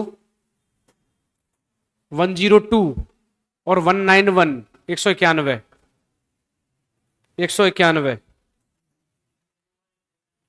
हाँ, 102 और 191 में दल बदल विरोध, अनुच्छेद 102 और 191 की व्याख्या करता है दल बदल विरोधी अधिनियम। वहां सांसदों की है 102 में, और 191 में विधायकों का है। अनुच्छेद 102 और 191 नहीं मिल रहा तुम्हें? नहीं मिला है? कल मिलेगा। आगे आ जाओ वापस। पंचायत, इधर आओ इधर। देखो 11वीं अनुसूची पंचायती राज व्यवस्था 73वें संविधान संशोधन 1992 के द्वारा जोड़ा गया। तो भैया 1992 में 73, हेलो, 1992 में 73वां संविधान संशोधन हुआ था, जिसके द्वारा भारत के संविधान में 11वीं अनुसूची जोड़ी गई, जिसमें रखा गया पंचायती राज व्यवस्था को। समझ में आया? और ये आर्टिकल 243 ए से लेकर ओ तक इसके प्रावधानों की व्याख्या करता है। अब बात आती है कि क्या है इसमें। तो देखिए 73वें संविधान संशोधन के द्वारा 2 जगह संशोधन हुआ था। कितनी जगह? 2। 73वें संविधान संशोधन के द्वारा भारत के संविधान में भाग 9 जोड़ा, जिसमें पंचायत को रखा गया, और 11वीं अनुसूची जुड़ी, जिसमें पंचायत से संबंधित कुछ विषयों को रखा गया। पंचायत से संबंधित कुछ विषयों को रखा गया था, और वो विषय थे 29, जिन पर राज्य निर्णय ले सकता है। नहीं समझ में आया? जिन पर राज्य निर्णय ले सकता है, पंचायत निर्णय ले सकती है। दोबारा सुनो, 73वें संविधान संशोधन 1992 के द्वारा भारत के संविधान में क्या जोड़ा गया? भाग 9, और भाग 9 में पंचायत को रखा गया है। उसमें पंचायत से संबंधित सारे प्रावधान है, और इसके द्वारा 11वीं अनुसूची भी जोड़ी गई। भाग 9 भी जोड़ा गया, 11वीं अनुसूची। 11वीं अनुसूची में 29 विषय शामिल किए गए। कितने? 29, जिन पर पंचायत निर्णय ले सकती है, जिनमें पंचायत निर्णय ले सकती है। जैसे सफाई, पंचायत निर्णय लेगी साफ सफाई का, ठीक है, मीठे पानी का, पानी पीने के पानी का, स्कूल शिक्षा, इससे संबंधित देख, स्कूल और अस्पताल, प्राथमिक चिकित्सालय की देखरेख, प्राइमरी जो हॉस्पिटल होते हैं इनकी देखरेख, ये सब निर्णय लेगी। ये सब किसमें? 11वीं अनुसूची में। तो लिखिए 11वीं अनुसूची में, एरो लगा के लिखिए, 11वीं अनुसूची में 29, ये बहुत सीधा पूछ लेंगे कि 11वीं अनुसूची में कितने विषय हैं? 29। 11वीं अनुसूची में 29 ऐसे विषय शामिल हैं, 29 सब्जेक्ट। 11वीं अनुसूची में 29 ऐसे विषय शामिल हैं जिन पर पंचायत निर्णय ले सकती है, जिन पर पंचायत निर्णय ले सकती है, जिन पर पंचायत निर्णय ले सकती है। ठीक है, अब सुनो 29 विषय कौन कौन से हैं? हेलो, अब वो 29 विषय कौन कौन से, उसके लिए आप स्पेस छोड़ देना। कल मैंने आपको अपने ग्रुप में, टेलीग्राम ग्रुप में एक पीडीएफ डाला था अनुसूची से संबंधित, और उसमें 11वीं अनुसूची खोलना डायरेक्ट जाकर, और उसमें 29 विषय जो लिखे उनको लिख लेना। हालांकि देखो पेपर में नहीं पूछा जाता, लेकिन पूछ लिया जाए कि इनमें से 11वीं अनुसूची में कौन सा विषय शामिल नहीं है, तो 1-2 बार नजर डाल लोगे तो पता चल जाएगा, हाँ पंचायत के ये काम है। नहीं समझे? तो इसके लिए अब आधा पेज छोड़ दो और अगले पेज पर फिर लिखिए। आधा पेज छोड़ दो, 29 विषय लिखने हैं। समझ में आया? 29 विषय लिखने। कहां से लिखोगे 29 विषय? है कैसे लिखोगे पता है तुम्हें? 29 विषय कैसे लिखोगे? जो जगह छुड़वाई है उसे। टेलीग्राम पर हो आप हमारे?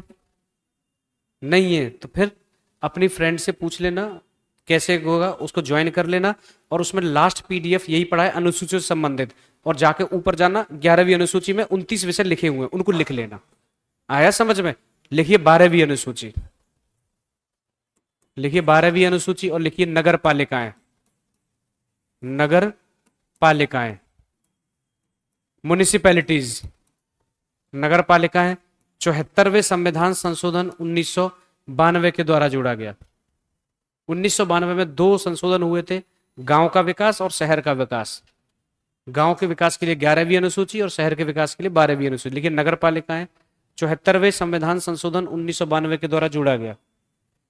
पूरा लिखना, 74वें संविधान संशोधन 1992 के द्वारा जोड़ा गया।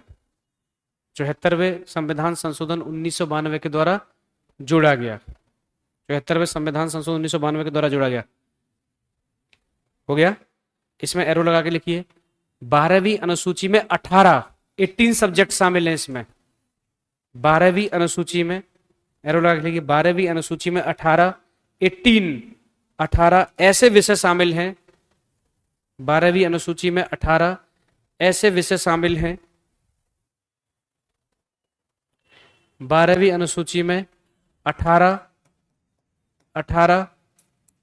ऐसे विषय शामिल हैं जिन पर नगर पालिकाएं निर्णय ले सकती हैं। जिन पर नगर पालिकाएं निर्णय ले सकती हैं। तो 12वीं अनुसूची में कितने विषय हैं? 18, जिन पर नगर पालिकाएं डिसीजन लेंगी क्या क्या काम करना है, यानी नगर पालिकाओं को क्या क्या काम दिए जा सकते हैं वो लिखे हुए हैं। 12वीं अनुसूची में 18 ऐसे विषय शामिल हैं जिन पर नगर पालिकाएं निर्णय ले सकती हैं। अब ये किस आर्टिकल की व्याख्या करता है? तो लिखिए, अनुच्छेद 243 243 P से लेकर 243 ZG तक। 243 P से लेकर 243 ZG। 243 P से लेकर P यानी कुछ P में लिखे, फिर Q R S T U V W X Y Z, ZA ZB ZC ZC ZD ZG तक है। समझ में आया? अब सुनो, अब वो 18 विषय कौन कौन से हैं वो भी टेलीग्राम में जो वो पड़ा हुआ है PDF, उसमें वो 18 विषय सारे लिखे हुए हैं। तो ये आपका होमवर्क है। क्या है होमवर्क? आप बताओ क्या होमवर्क है? हाँ, 11वीं अनुसूची के 29 विषय लिखकर लाने हैं कल, और 12वीं अनुसूची के 18 विषय, और अनुसूचियां 12 की 12 आपको याद होनी चाहिए। आया समझ में? और कल मैंने होमवर्क ये भी दिया था कि संविधान के स्रोत याद करके लेके आने हैं। दिया था ना? चलिए, टोपी वाले भैया जो छुप रहे हैं, चश्मे वाले, खड़े हो जाओ तुम। बताइए, न्यायिक पुनरावलोकन किस देश के संविधान से ग्रहण किया गया? कॉपी मत खोलो, बहुत पिटोगे। नकल करना दूर रखो। 12th फेल मूवी देखी है? उसमें नकल छोड़ देता है वो। हाँ बताइए। ये बोल रहे हैं कि न्यायिक पुनरावलोकन साउथ अफ्रीका के संविधान से लिया गया है। तुम बताओ, नकल कर ली क्यों खुल रहे? हाँ भाई, न्यायिक पुनरावलोकन किस देश के संविधान से लिया? चश्मा वाले बताओ। है क्या? कल आए नहीं थे? कहां गए थे? घर पे क्या कर रहे थे? नया एडमिशन है? नया एडमिशन है ये तो?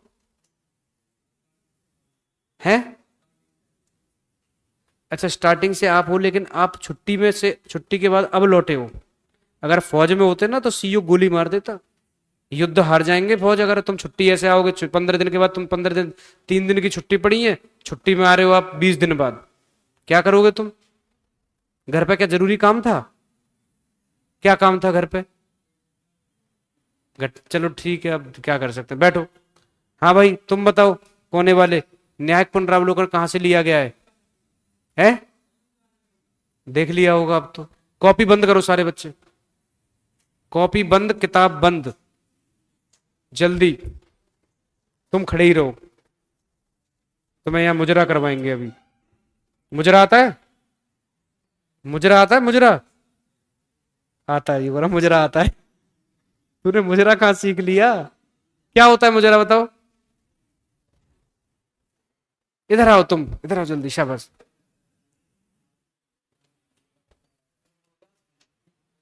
हैं? अबे ये बोल रहे मैं मुर्गा सुना था, मुर्गा तो बनना आता है। मैं मुर्गा नहीं बोल रहा था, मैं मुजरा बोल रहा था। मुजरा सुना है? मुजरा सुना ही नहीं है कभी? देखा है मुजरा? कहां? फिर सुना कहां है? क्या होता है मुजरा? मुजरे का मतलब होता है डांस। वो अलग तरीके का डांस होता है, वो शौकीन लोगों के काम है, तुम्हारा काम है पढ़ना, तो मुजरा करना काम नहीं है। समझ में आया नहीं आया? वहीं जाके खड़े हो जाओ। तुम बताओ बगल वाले भाई, बताइए समवर्ती सूची कहां से ली गई है? ऑस्ट्रेलिया से। बहुत बढ़िया, बैठ जाओ। तुम बताओ इधर, न्याय शब्द कहां से लिया है? उसके बगल वाले तुम, न्याय शब्द आयरलैंड से। तुम बताओ पीछे वाले, न्याय शब्द कहां से लिया गया है? तुम बताओ उसके पीछे वाले, नीली टी शर्ट, न्याय शब्द कहां से लिया गया है? तुम बताओ। अमेरिका से। खड़े हो जा चुपचाप। तुम बताओ। चांटे पड़ेंगे, इतना कॉन्फिडेंस है भारत शासक है, जैसे मुझे याद ही नहीं है इसको, तो इतना आत्मविश्वास भी सही नहीं है। समझ में आया ना? डूब जाओगे। तुम बताओ। बैठ जाओ यार, पढ़ते क्यों नहीं हो तुम यार? अब मैं इतनी मेहनत से पढ़ा रहा हूं, बता इतने टाइम में तो मैं पूरा आधा सिलेबस खत्म करा देता पॉलिटी का। ये तो धीरे धीरे धीरे धीरे चला रहा हूँ कि हर बच्चे को समझ में आ जाए, जो चाहे गरीब से गरीब है चाहे अमीर से अमीर है। गरीब मतलब ज्ञान में गरीब। नहीं समझे? घर पे पढ़ते नहीं हो यार। स्कूल थोड़ी ना है ये कि आए, बोरिया बिस्तर उठाया, चल दिए स्कूल। स्कूल चले हम, फिर फेंक दिया, फिर आए, फिर स्कूल नहीं है यार। नौकरी के लिए आ रहे हो कि मेहनत करके नौकरी लगाएगी आपकी। घर पे पढ़ा करो। कल 100 बार बोला था, क्यों लड़की, याद हुआ है नहीं हुआ? बताओ प्रस्तावना कहां से लिया है? और प्रस्तावना की भाषा और न्यायपालिका?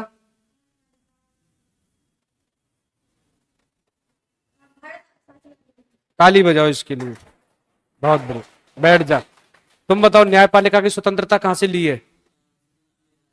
अमेरिका से। नीति निर्देशक तत्व?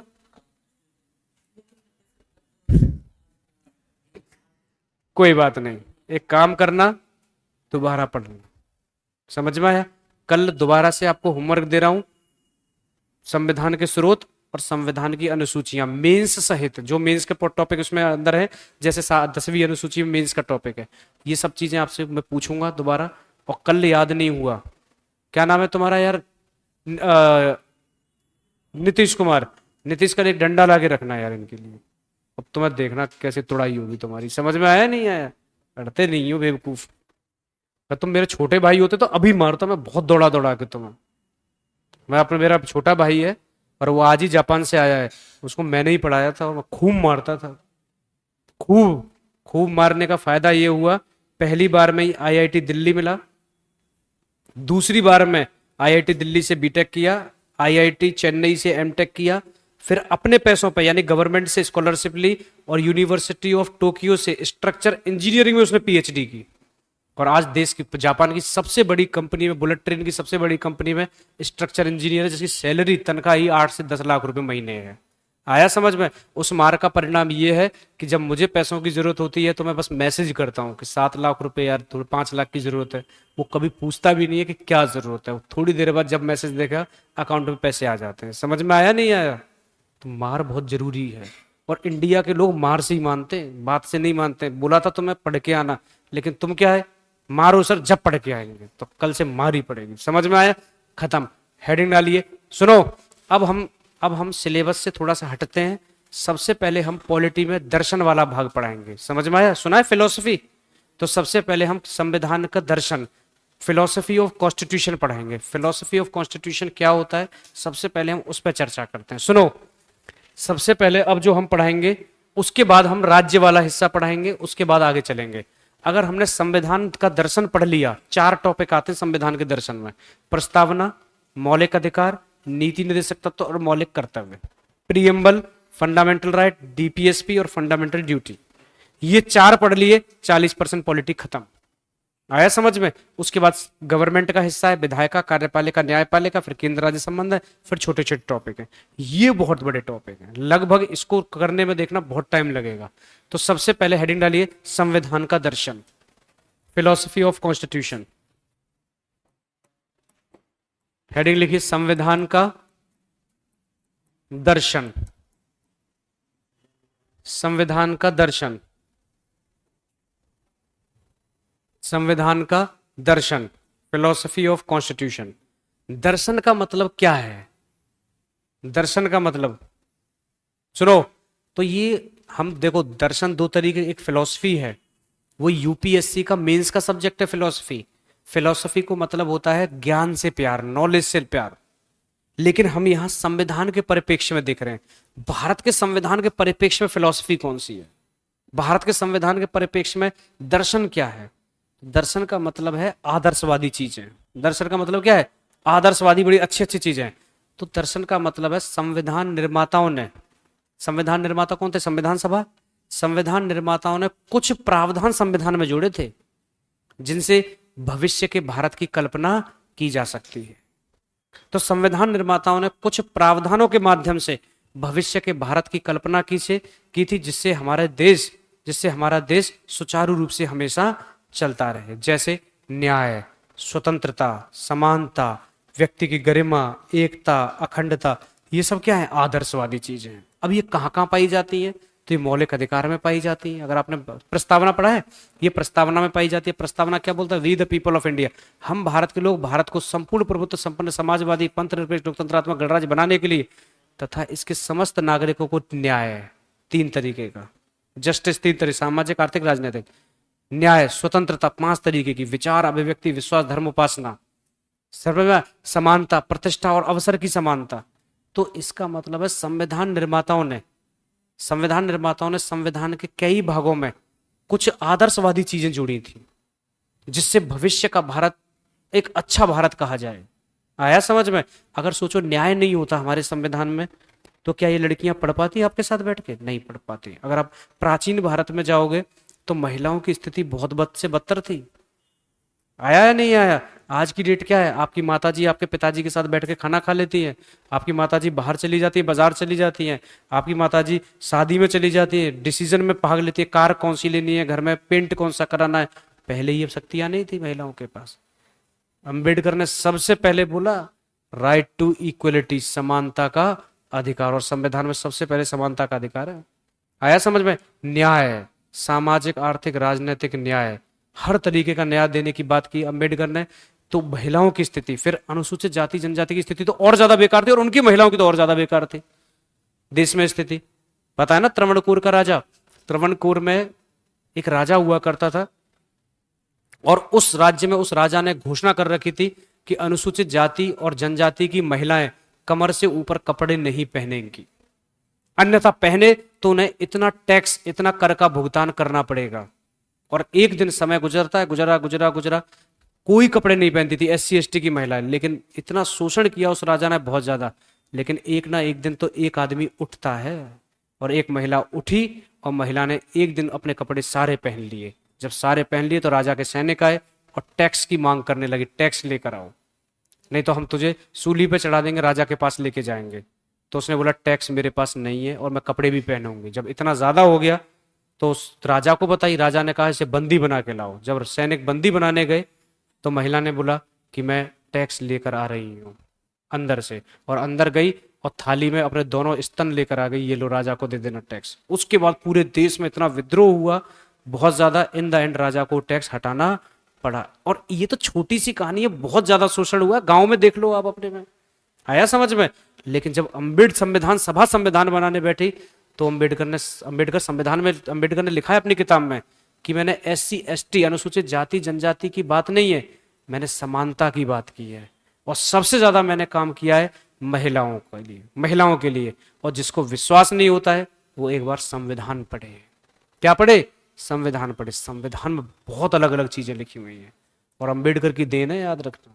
आया समझ में? लेकिन अंबेडकर को, गांधी को, इनको लोग बहुत गाली देते हैं, नेहरू को गाली देते हैं। गाली देने से तुमने क्या सुना? रील देख ली, नेहरू सिगरेट पी रहा है, गाली दे दी, बहुत बेकार है। तुम सबसे बड़े मूर्ख हो, नहीं समझे? यार तुम्हारी जिंदगी में क्या चल रहा है, मुझसे मेरा क्या लेना देना? तुम जो काम कर रहे हो, मेन काम है, काम को देख के जज करना चाहिए। अब मेरी पर्सनल लाइफ है, मैं कुछ भी करूं बाहर जाके, उससे तुम कैसे जज कर सकते हो? यही तो यूपीएससी है, मेंस।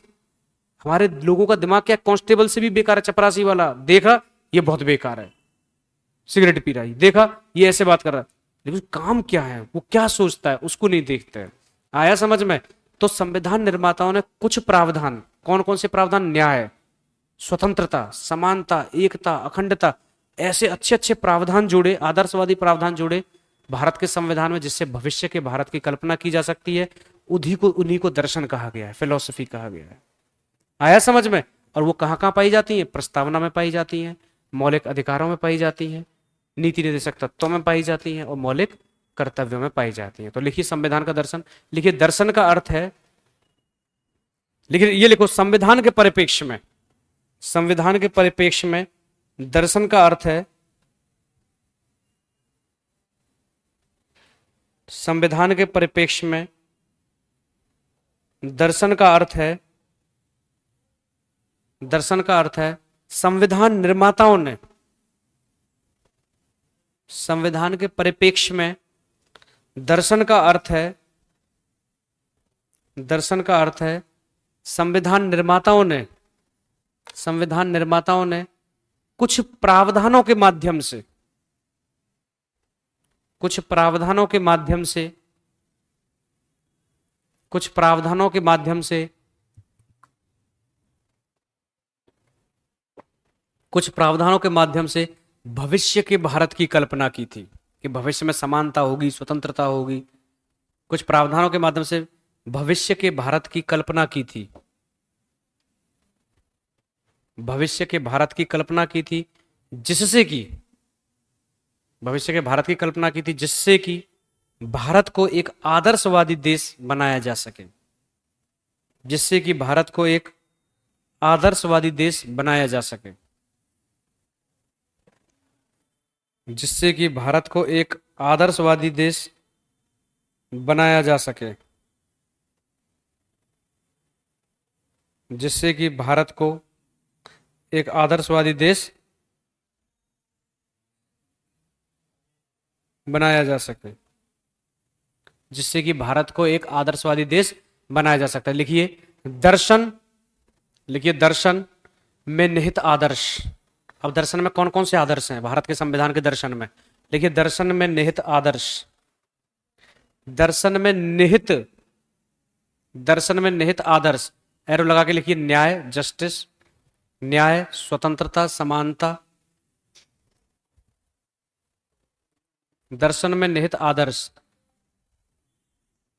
हो गया न्याय, स्वतंत्रता, फ्रीडम, समानता, इक्वलिटी, न्याय, स्वतंत्रता, समानता, गरिमा, डिग्निटी, एकता, यूनिटी, एकता और अखंडता। न्याय, स्वतंत्रता, समानता, गरिमा, एकता और अखंडता, एकता और अखंडता। तो ये सब क्या है? ये इन आदर्शों से मिलकर दर्शन बनता है। और ये संविधान निर्माताओं ने कहां कहां जोड़े? तो लिखिए संविधान का दर्शन पाया जाता है, संविधान का दर्शन पाया जाता है प्रस्तावना, मौलिक अधिकार, मौलिक अधिकार, प्रस्तावना, मौलिक अधिकार, नीति निर्देशक तत्व डीपीएसपी, नीति निर्देशक तत्व, और मौलिक कर्तव्य, फंडामेंटल ड्यूटी, मौलिक कर्तव्य। पेपर में आता है ये कि संविधान का दर्शन कहां पाया जाता है? चारों में संविधान का दर्शन पाया जाता है। देखिए प्रस्तावना, मौलिक अधिकार, नीति निर्देशक तत्व और मौलिक कर्तव्य में। Philosophy of constitution founded in preamble, fundamental right, DPSP और फंडामेंटल ड्यूटी, फंडामेंटल ड्यूटी हो गया। तो इन चारों में क्या है? इसमें भी न्याय है, स्वतंत्रता है, समानता है, इसमें भी है, इसमें भी है, इसमें भी है। चारों में आदर्शवादी चीजें हैं और उन्हीं आदर्शवादी चीजों से भविष्य के भारत की कल्पना की थी, जिसे संविधान का दर्शन कहा गया है। आया समझ में? अगर पेपर में पूछ लिया जाए, हेलो ये बताएगी लड़की, आप पेपर में पूछा का संविधान का दर्शन पाया जाता है और इन चारों में से ये चार ऑप्शन है, क्या लगाओगे? क्वेश्चन पूछा गया संविधान का दर्शन पाया जाता है, ऑप्शन है ये प्रस्तावना, मौलिक अधिकार, निर्देशक तत्व और मौलिक कर्तव्य। चारों में तो है ही नहीं, ऑप्शन नहीं है चारों में। इन चार, मैंने बताया था ना, बीपीएससी और यूपीएससी में क्वेश्चन पूछा जा सकता है और उसमें चारों ऑप्शन आंसर होंगे, लेकिन हमें सर्वोत्तम विकल्प को चुनना है। बेस्ट चॉइस कौन सी है आपकी? है इन्होंने बोला है मौलिक अधिकार, तुम बताओ भाई। प्रस्तावना, आप बताओ मैडम। मौलिक अधिकार कौन कौन बता रहे हैं? समझ में आया नहीं आया? गलत है इनका, प्रस्तावना आंसर है। क्योंकि देखो चारों ही हैं, हेलो, चारों ही हैं, चारों ही है, लेकिन बेस्ट विकल्प ये है। प्रस्तावना में डायरेक्ट दे रखा है, हम भारत के लोग भारत को बड़े बड़े आदर्श दे रखे हैं, न्याय, स्वतंत्रता, समानता, सीधे शब्द दे रखे हैं डायरेक्ट। मौलिक अधिकारों में क्या है? समानता का अधिकार, स्वतंत्रता का अधिकार, शोषण के विरुद्ध अधिकार, धार्मिक स्वतंत्रता का अधिकार। उसमें इतने नहीं है, डीपीएसपी में और कम हो जाते हैं और मौलिक कर्तव्य में और कम हो जाते हैं। सबसे ज्यादा आदर्श कहां पाए जाते हैं? प्रस्तावना में। इसीलिए इसीलिए इसीलिए प्रस्तावना को संविधान की आत्मा भी कहा जाता है। ठाकुरदास भार्गव ने प्रस्तावना को संविधान की आत्मा भी कहा है। हालांकि डॉक्टर अंबेडकर ने मौलिक अधिकार में एक अनुच्छेद 32 है, 32 को संविधान की आत्मा कहा है। आया समझ? तो क्वेश्चन लिखिए, क्वेश्चन लिखिए, संविधान का दर्शन पाया जाता है। लिखो भाई, क्वेश्चन, संविधान का दर्शन पाया जाता है। नीतीश, कल किसी को बुला के कुर्सी साफ करवा देना, इस पर धूल जम रही है, मैं बैठ ही नहीं पाऊंगा। नहीं समझे? हाँ देखिए, संविधान का दर्शन, भाई 3 घंटे खड़े रहना, अभी जस्ट पढ़ा के ही आया हूं मैं वहां बोरिंग रोड पर, और फिर गाड़ी यहाँ ले आई तो यहाँ पढ़ा रहे हैं। थकावट भी तो होती है, इंसान का शरीर ही है। नहीं समझे? तुम तो बैठे बैठे बैठ मजा आ रहा है पढ़ाते रहो। लिखो। अच्छा ये बताओ, समझ में आ रही है चीजें थोड़ी थोड़ी? अभी थोड़ा ही आएगा, घबराने की जरूरत नहीं है। जिस दिन लास्ट क्लास होगी उसे सारा आ जाएगा। बस आप अपनी तरफ से मेहनत करनी है। मैं 3 घंटे पढ़ा रहा हूं, आपको ये 8 घंटे पढ़ना है। और सच में पढ़ लिया तो आपको धीरे धीरे देखना सब कुछ समझ में आ जाएगा और मुझसे एडवांस चलने लग जाओगे। आज प्रियम्बल पढ़ा रहा हूं, खुद प्रियम्बल तो पढ़ के आओगे लक्ष्मीकांत से। आया समझ में? और फिर आप मुझे बताओगे सर ये ऐसे भी तो हो सकता है, ऐसा भी तो दे रखा है। नहीं समझे? तो फिर मैं बताऊंगा नहीं नहीं ऐसे नहीं, ये ऐसे है। समझ में आया? तो लिखो, क्या संविधान का दर्शन पाया जाता है? क्वेश्चन मार्क लगा दीजिए और चारों ऑप्शन लिख दीजिए, ए बी सी डी। लिखो चारों option A B C D और टिक लगा दो प्रस्तावना पर। ए बी सी डी लगाओ। ए में प्रियम्बल, ये सब प्रस्तावना, मौलिक अधिकार, निर्देश तो मौलिक कर्तव्य। और इसमें टिक लगा दो किस पर? प्रस्तावना पर। प्रस्तावना पर। अब सुनो, दोबारा से बगल में चारों ऑप्शन लिखो, और दोबारा से बगल में चारों ऑप्शन लिखो, फिर एक ऑप्शन और जुड़वाएंगे इसमें। इस पर टिक लगा दिया, दोबारा से यही ऑप्शन लिखो चारों, और एक और लिखो ई, उपरोक्त सभी। उपरोक्त सभी।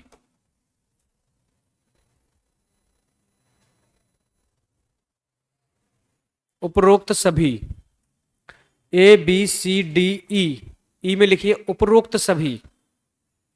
चारों ऑप्शन लिखना है दोबारा, और एक और ऑप्शन जोड़ो उसमें, उपरोक्त सभी। उपरोक्त सभी। प्रस्तावना, मौलिक अधिकार, निदेशक तत्व, मौलिक कर्तव्य। और लास्ट ऑप्शन लिखिए ऑल ऑफ द अबव। उपरोक्त सभी। उपरोक्त सभी। हो गया भाई? तो बताओ अब ऑप्शन, अब आंसर कौन सा होगा? अब ऑप्शन, अब आंसर चेंज हो जाएगा। अब यहां लगा देना है। क्यों? मैंने आपको बताया था एक ही प्रश्न के कई उत्तर हो सकते हैं, हमें सर्वोत्तम विकल्प को चुनना है, लेकिन एक ही प्रश्न के अलग अलग परिस्थितियों में अलग अलग उत्तर हो सकते हैं। परिस्थिति चेंज हो गई ना, परिस्थिति चेंज हो गई, एक ऑप्शन और जुड़ गया तो ये हो जाएगा, क्योंकि अब तो चारों में ही हो गया, तो उपरोक्त सभी बेस्ट है। उसमें हमें बेस्ट को चुनना था, इसमें परिस्थिति चेंज हो गई है, तो एक ही प्रश्न के अलग अलग परिस्थितियों में अलग अलग उत्तर हो सकते हैं, अलग अलग आंसर हो सकते हैं। नहीं आया?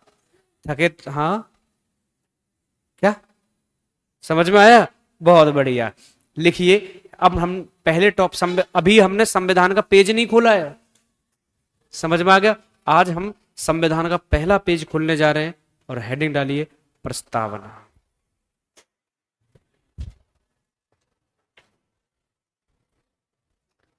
हेडिंग डालिए प्रस्तावना। प्रस्तावना, इसको इंग्लिश में बोलते हैं भैया प्रीएम्बल। प्रस्तावना हो गया, प्रस्तावना, प्रीएम्बल। ये हमने कहां से लिया है? स्रोत लिखिए यूएसए, सोर्स लिखिए यूएसए, और इसकी जो लैंग्वेज है, भाषा हमने ली है ऑस्ट्रेलिया से। ऑस्ट्रेलिया से। लिखिए प्रस्तावना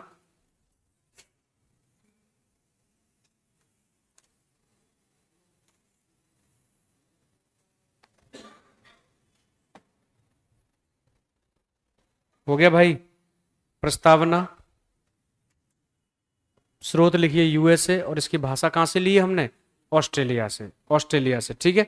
अब क्या होता है, सबसे पहले प्रस्तावना, सबसे पहले ये जान लीजिए। देखो हमारे संविधान, अगर आप मान लीजिए आपका पीटी हो गया और मेंस हो गया और आप इंटरव्यू देने गए, तो इंटरव्यू में आपसे पूछेगा आपने प्रस्तावना पढ़ा है, तो आप बोलोगे पढ़ा है। तो लोग कहाँ दिया हुआ है प्रस्तावना, तो आप बताओगे भारत के संविधान की शुरुआत में प्रस्तावना दिया हुआ है। लेकिन इंटरव्यूअर बोलेगा कि नहीं, मैंने तो देखा ही नहीं है, संविधान में तो प्रस्तावना है ही नहीं। तब क्या जवाब दोगे आप? समझ में आया नहीं आया? तो याद रखना, असल बात यह है कि भारत के संविधान में प्रस्तावना है ही नहीं है, लेकिन प्रस्तावना की जगह उद्देश्य का शब्द का यूज किया। प्रस्तावना ही है वैश्विक स्तर पर, पूरी दुनिया के संविधान है, और जिन जिन संविधान में प्रस्तावना है वहां प्रस्तावना ही लिखा हुआ है, प्रियम्बल लिखा हुआ है। लेकिन हमारे संविधान निर्माताओं ने प्रस्तावना की जगह उद्देश्य का शब्द का यूज किया है। किसका यूज किया है? उद्देश्य का, ऑब्जेक्टिव्स का, उद्देश्य का आया समझ में? इंग्लिश में प्रियम्बल है, हिंदी में उद्देश्य का है। लेकिन उद्देश्य का क्यों है अभी थोड़ी देर बाद आएगा। पर ये होता क्या है, देखो प्रस्तावना संविधान का परिचय और भूमिका की भांति होता है। प्रस्तावना क्या होता है? प्रस्तावना संविधान का परिचय होता है, इंट्रोडक्शन होता है। पूरे संविधान का सार पहले पेज पे आ जाएगा। अगर मान लीजिए सच में कोई ज्ञानी होगा और वो भारत के संविधान को देखेगा कि कैसा है भारत का संविधान, तो बस वो पहले पेज को देखेगा, पहले पेज से समझ जाएगा क्या बढ़िया संविधान है। आया समझ में? क्योंकि भारत के संविधान का पूरा सार कहां है? प्रस्तावना। संपूर्ण प्रभुत्व संपन्न, संसद सारे डिसीजन ले रही है, सरकार सारे डिसीजन खुद ले रही है। समाजवादी, डीपीएसपी, फंडामेंटल राइट, कितनी जगह समाजवादी चीजें हैं। लोकतंत्रात्मक, पंथ निरपेक्ष, फंडामेंटल राइट हर जगह पंथ निरपेक्ष लिखा हुआ है। लोकतंत्रात्मक, संसद, राज्य विधानमंडल, चुनाव, ये लोकतंत्र की निशानी है। गणतंत्र, राष्ट्रपति है। सब कुछ पूरा सार पहले पेज पर है। तो प्रस्तावना संविधान का परिचय होता है। बिना परिचय के तो संविधान अधूरा हो जाएगा, बिना प्रस्तावना के संविधान अधूरा हो जाएगा। हो जाएगा नहीं हो जाएगा? अभी इनका परिचय है तो हम इनको घर पहुंचा सकते हैं, लेकिन इनका परिचय ही चला जाए तो क्या इनको घर पहुंचा पाओगे? मैंने एग्जाम्पल दिया था ना कल। मान लीजिए इनका परिचय है तो ये अभी इनकी याददाश्त चली जाए और ये अपना नाम कुछ और बनाने लग जाए। मैंने पूछा नाम क्या है, मेरा बेगम एजाज रसूल। कहां से आई हो? संविधान सभा में से। तो क्या हम इसको घर पहुंचा पाएंगे? नहीं, क्योंकि इनका परिचय ही चला गया। सेम प्रस्तावना संविधान का परिचय है। क्या है? प्रस्तावना संविधान का परिचय है, और बिना परिचय के संविधान अधूरा हो जाएगा। तो सुनो, प्रस्तावना संविधान का परिचय और भूमिका की तरह होता है। भूमिका समझते हो? जैसे हमने पहली क्लास में भूमिका बताई थी कि हम ये सिलेबस है, ऐसे ऐसे आगे बढ़ेंगे। ऐसे ही संविधान निर्माताओं ने प्रस्तावना के द्वारा भूमिका बनाई थी। ये चीजें, इन चीजों को, इन आदर्शों को लेकर हम संविधान को आगे बढ़ाएंगे। न्याय, स्वतंत्रता, समानता, इन्हीं को लेकर आगे बढ़ाएंगे। तो प्रस्तावना संविधान का परिचय और भूमिका होती है, भूमिका की भांति होती है, जिसमें कुछ चीजें पाई जाती हैं। क्या चीजें पाई जाती है? सबसे पहले पाया जाता है शासन प्रणाली का स्वरूप, सरकार का स्वरूप, कि सरकार कैसी है हमारे देश की। फिर पाया जाता है शासन के उद्देश्य, सरकार के उद्देश्य क्या होंगे। फिर पाया जाता है संविधान लागू होने की तिथि। समझ में आ गया? पहले पाया जाता है शासन की शक्ति का स्रोत, सरकार को शक्ति कहां से मिली है। फिर शासन प्रणाली का स्वरूप, सरकार का स्वरूप कैसा है। फिर शासन के उद्देश्य क्या है, और फिर संविधान लागू होने की तिथि पाई जाती है। समझ में आया? इसी को हम थोड़ा सा लिखेंगे फिर आगे बढ़ाएंगे। तो लिखिए प्रस्तावना संविधान का परिचय, प्रस्तावना संविधान का परिचय या भूमिका की भांति होता है। प्रस्तावना संविधान का परिचय या भूमिका की भांति होता है। प्रस्तावना संविधान का परिचय या भूमिका की भांति होता है, जिसमें निम्नलिखित चीजें पाई जाती हैं। डैश डाल देना। जिसमें निम्नलिखित चीजें पाई जाती हैं, जिसमें निम्नलिखित चीजें पाई जाती हैं। पहला एरो बना के लिखिए, ए लिखिए शासन। जिसमें निम्नलिखित चीजें पाई जाती हैं, शासन की शक्ति का स्रोत,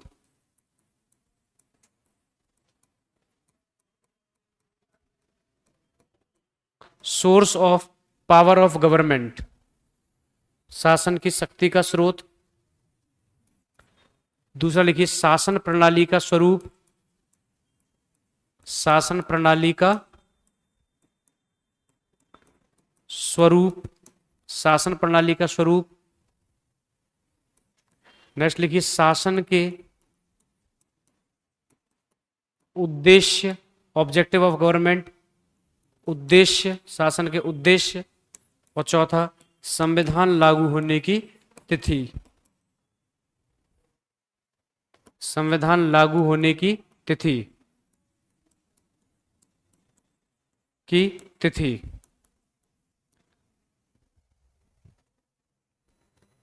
हो गया संविधान लागू होने की तिथि। तो ये चार, सुनो, वैश्विक स्तर पर बता रहे, पूरी दुनिया में यही होता है संविधान। पूरी दुनिया में संविधान परिचय या भूमिका की भांति होता है, जिसमें निम्नलिखित चीजें पाई जाती हैं। क्या क्या पाई जाती हैं? सबसे पहले सरकार की शक्ति का स्रोत। शासन मतलब क्या? सरकार। सरकार को पावर कहां से मिलती है? तो शासन की शक्ति, पेपर में आ जाता सीधा। शासन की शक्ति का स्रोत क्या है भारत में? जनता। कौन है? तभी तो प्रस्तावना में लिखा है we the people of India, हम भारत के लोग। तो शासन की शक्ति, यार मोदी अपने आप पैदा होते ही इतना पावरफुल हो गया था क्या? प्रधानमंत्री बन गया था? किसने बनाया प्रधानमंत्री? जनता ने। मैंने वोट दिया, आपने वोट दिया, आपने नीतीश कुमार को क्या खुद ऐसे ही हो गया? नहीं, हमने वोट दिया है। तो सरकार की शक्ति का स्रोत क्या है? सरकार को शक्ति कहां से प्राप्त हुई है? देश की जनता से, पीपल ऑफ इंडिया से। समझ में आया? तो इसमें क्या क्या चीजें पाई जाती है? सरकार की शक्ति का स्रोत। इसीलिए संविधान की पहली लाइन है हम भारत के लोग, भारत को, we the people of India. तो शासन की शक्ति का स्रोत। दूसरा शासन प्रणाली का स्वरूप, सरकार का स्वरूप कैसा होगा? हमारी सरकार कैसी होगी? कैसी होगी? तो इसमें दिया होता है, हमारे संविधान में दिया हुआ है, हमारी सरकार का स्वरूप है संपूर्ण प्रभुत्व संपन्न, समाजवादी, पंथ निरपेक्ष, लोकतंत्रात्मक गणराज्य। समझ में आया? स्वरूप। उसके बाद शासन के उद्देश्य, क्या उद्देश्य है सरकार के? सरकार का उद्देश्य सभी को समान न्याय देना, स्वतंत्रता देना, समानता रखना, व्यक्ति की गरिमा का ख्याल रखना, राष्ट्र की एकता और अखंडता को सुनिश्चित करना। और संविधान लागू होने की तिथि प्रस्तावना में लिखी हुई है 26 नवंबर 1949। 26 नवंबर 1949। ये चीजें पाई जाती पूरी दुनिया की सभी प्रस्तावनाओं में। आया समझ में? क्या क्या पाई जाती है? शासन की शक्ति का स्रोत, शासन का स्वरूप, और शासन के उद्देश्य, और संविधान लागू होने की तिथि पाई जाती है। संविधान लागू होने की तिथि पाई जाती है। समझ में आया? अब प्रस्तावना में इतने आदर्शवादी चीज हैं कि N.A. पालखीवाल ने इसे संविधान का परिचय पत्र भी कहा है। संविधान का परिचय, सीधा पेपर में आ जाएगा, भारतीय संविधान का कौन सा भाग संविधान का परिचय है? इंट्रोडक्शन ऑफ कॉन्स्टिट्यूशन किसे कहा गया है? प्रियम्बल को। प्रस्तावना को भाई सबसे पहले अरे पहले पेज पे संविधान अपना परिचय देगा ना। किसी से मिलते हो तो पहली बार तो उसे परिचय देते हो ना, मेरा नाम ये है और मैं यहां से हूं। या पहली बार हम किसी को फोन करते हैं, कभी पहली बार, नींद आ रही है भाई, टोपी वाले भाई, तो जमाई कैसे ले रहे हो? बताओ इसके पीछे बायोलॉजिकल कारण क्या? ये पेपर में आता है। जमाई, जमाई समझते हैं, मुंह फाड़ते हैं, बट ठीक है सर। तो जमाई लेने का कारण क्या है?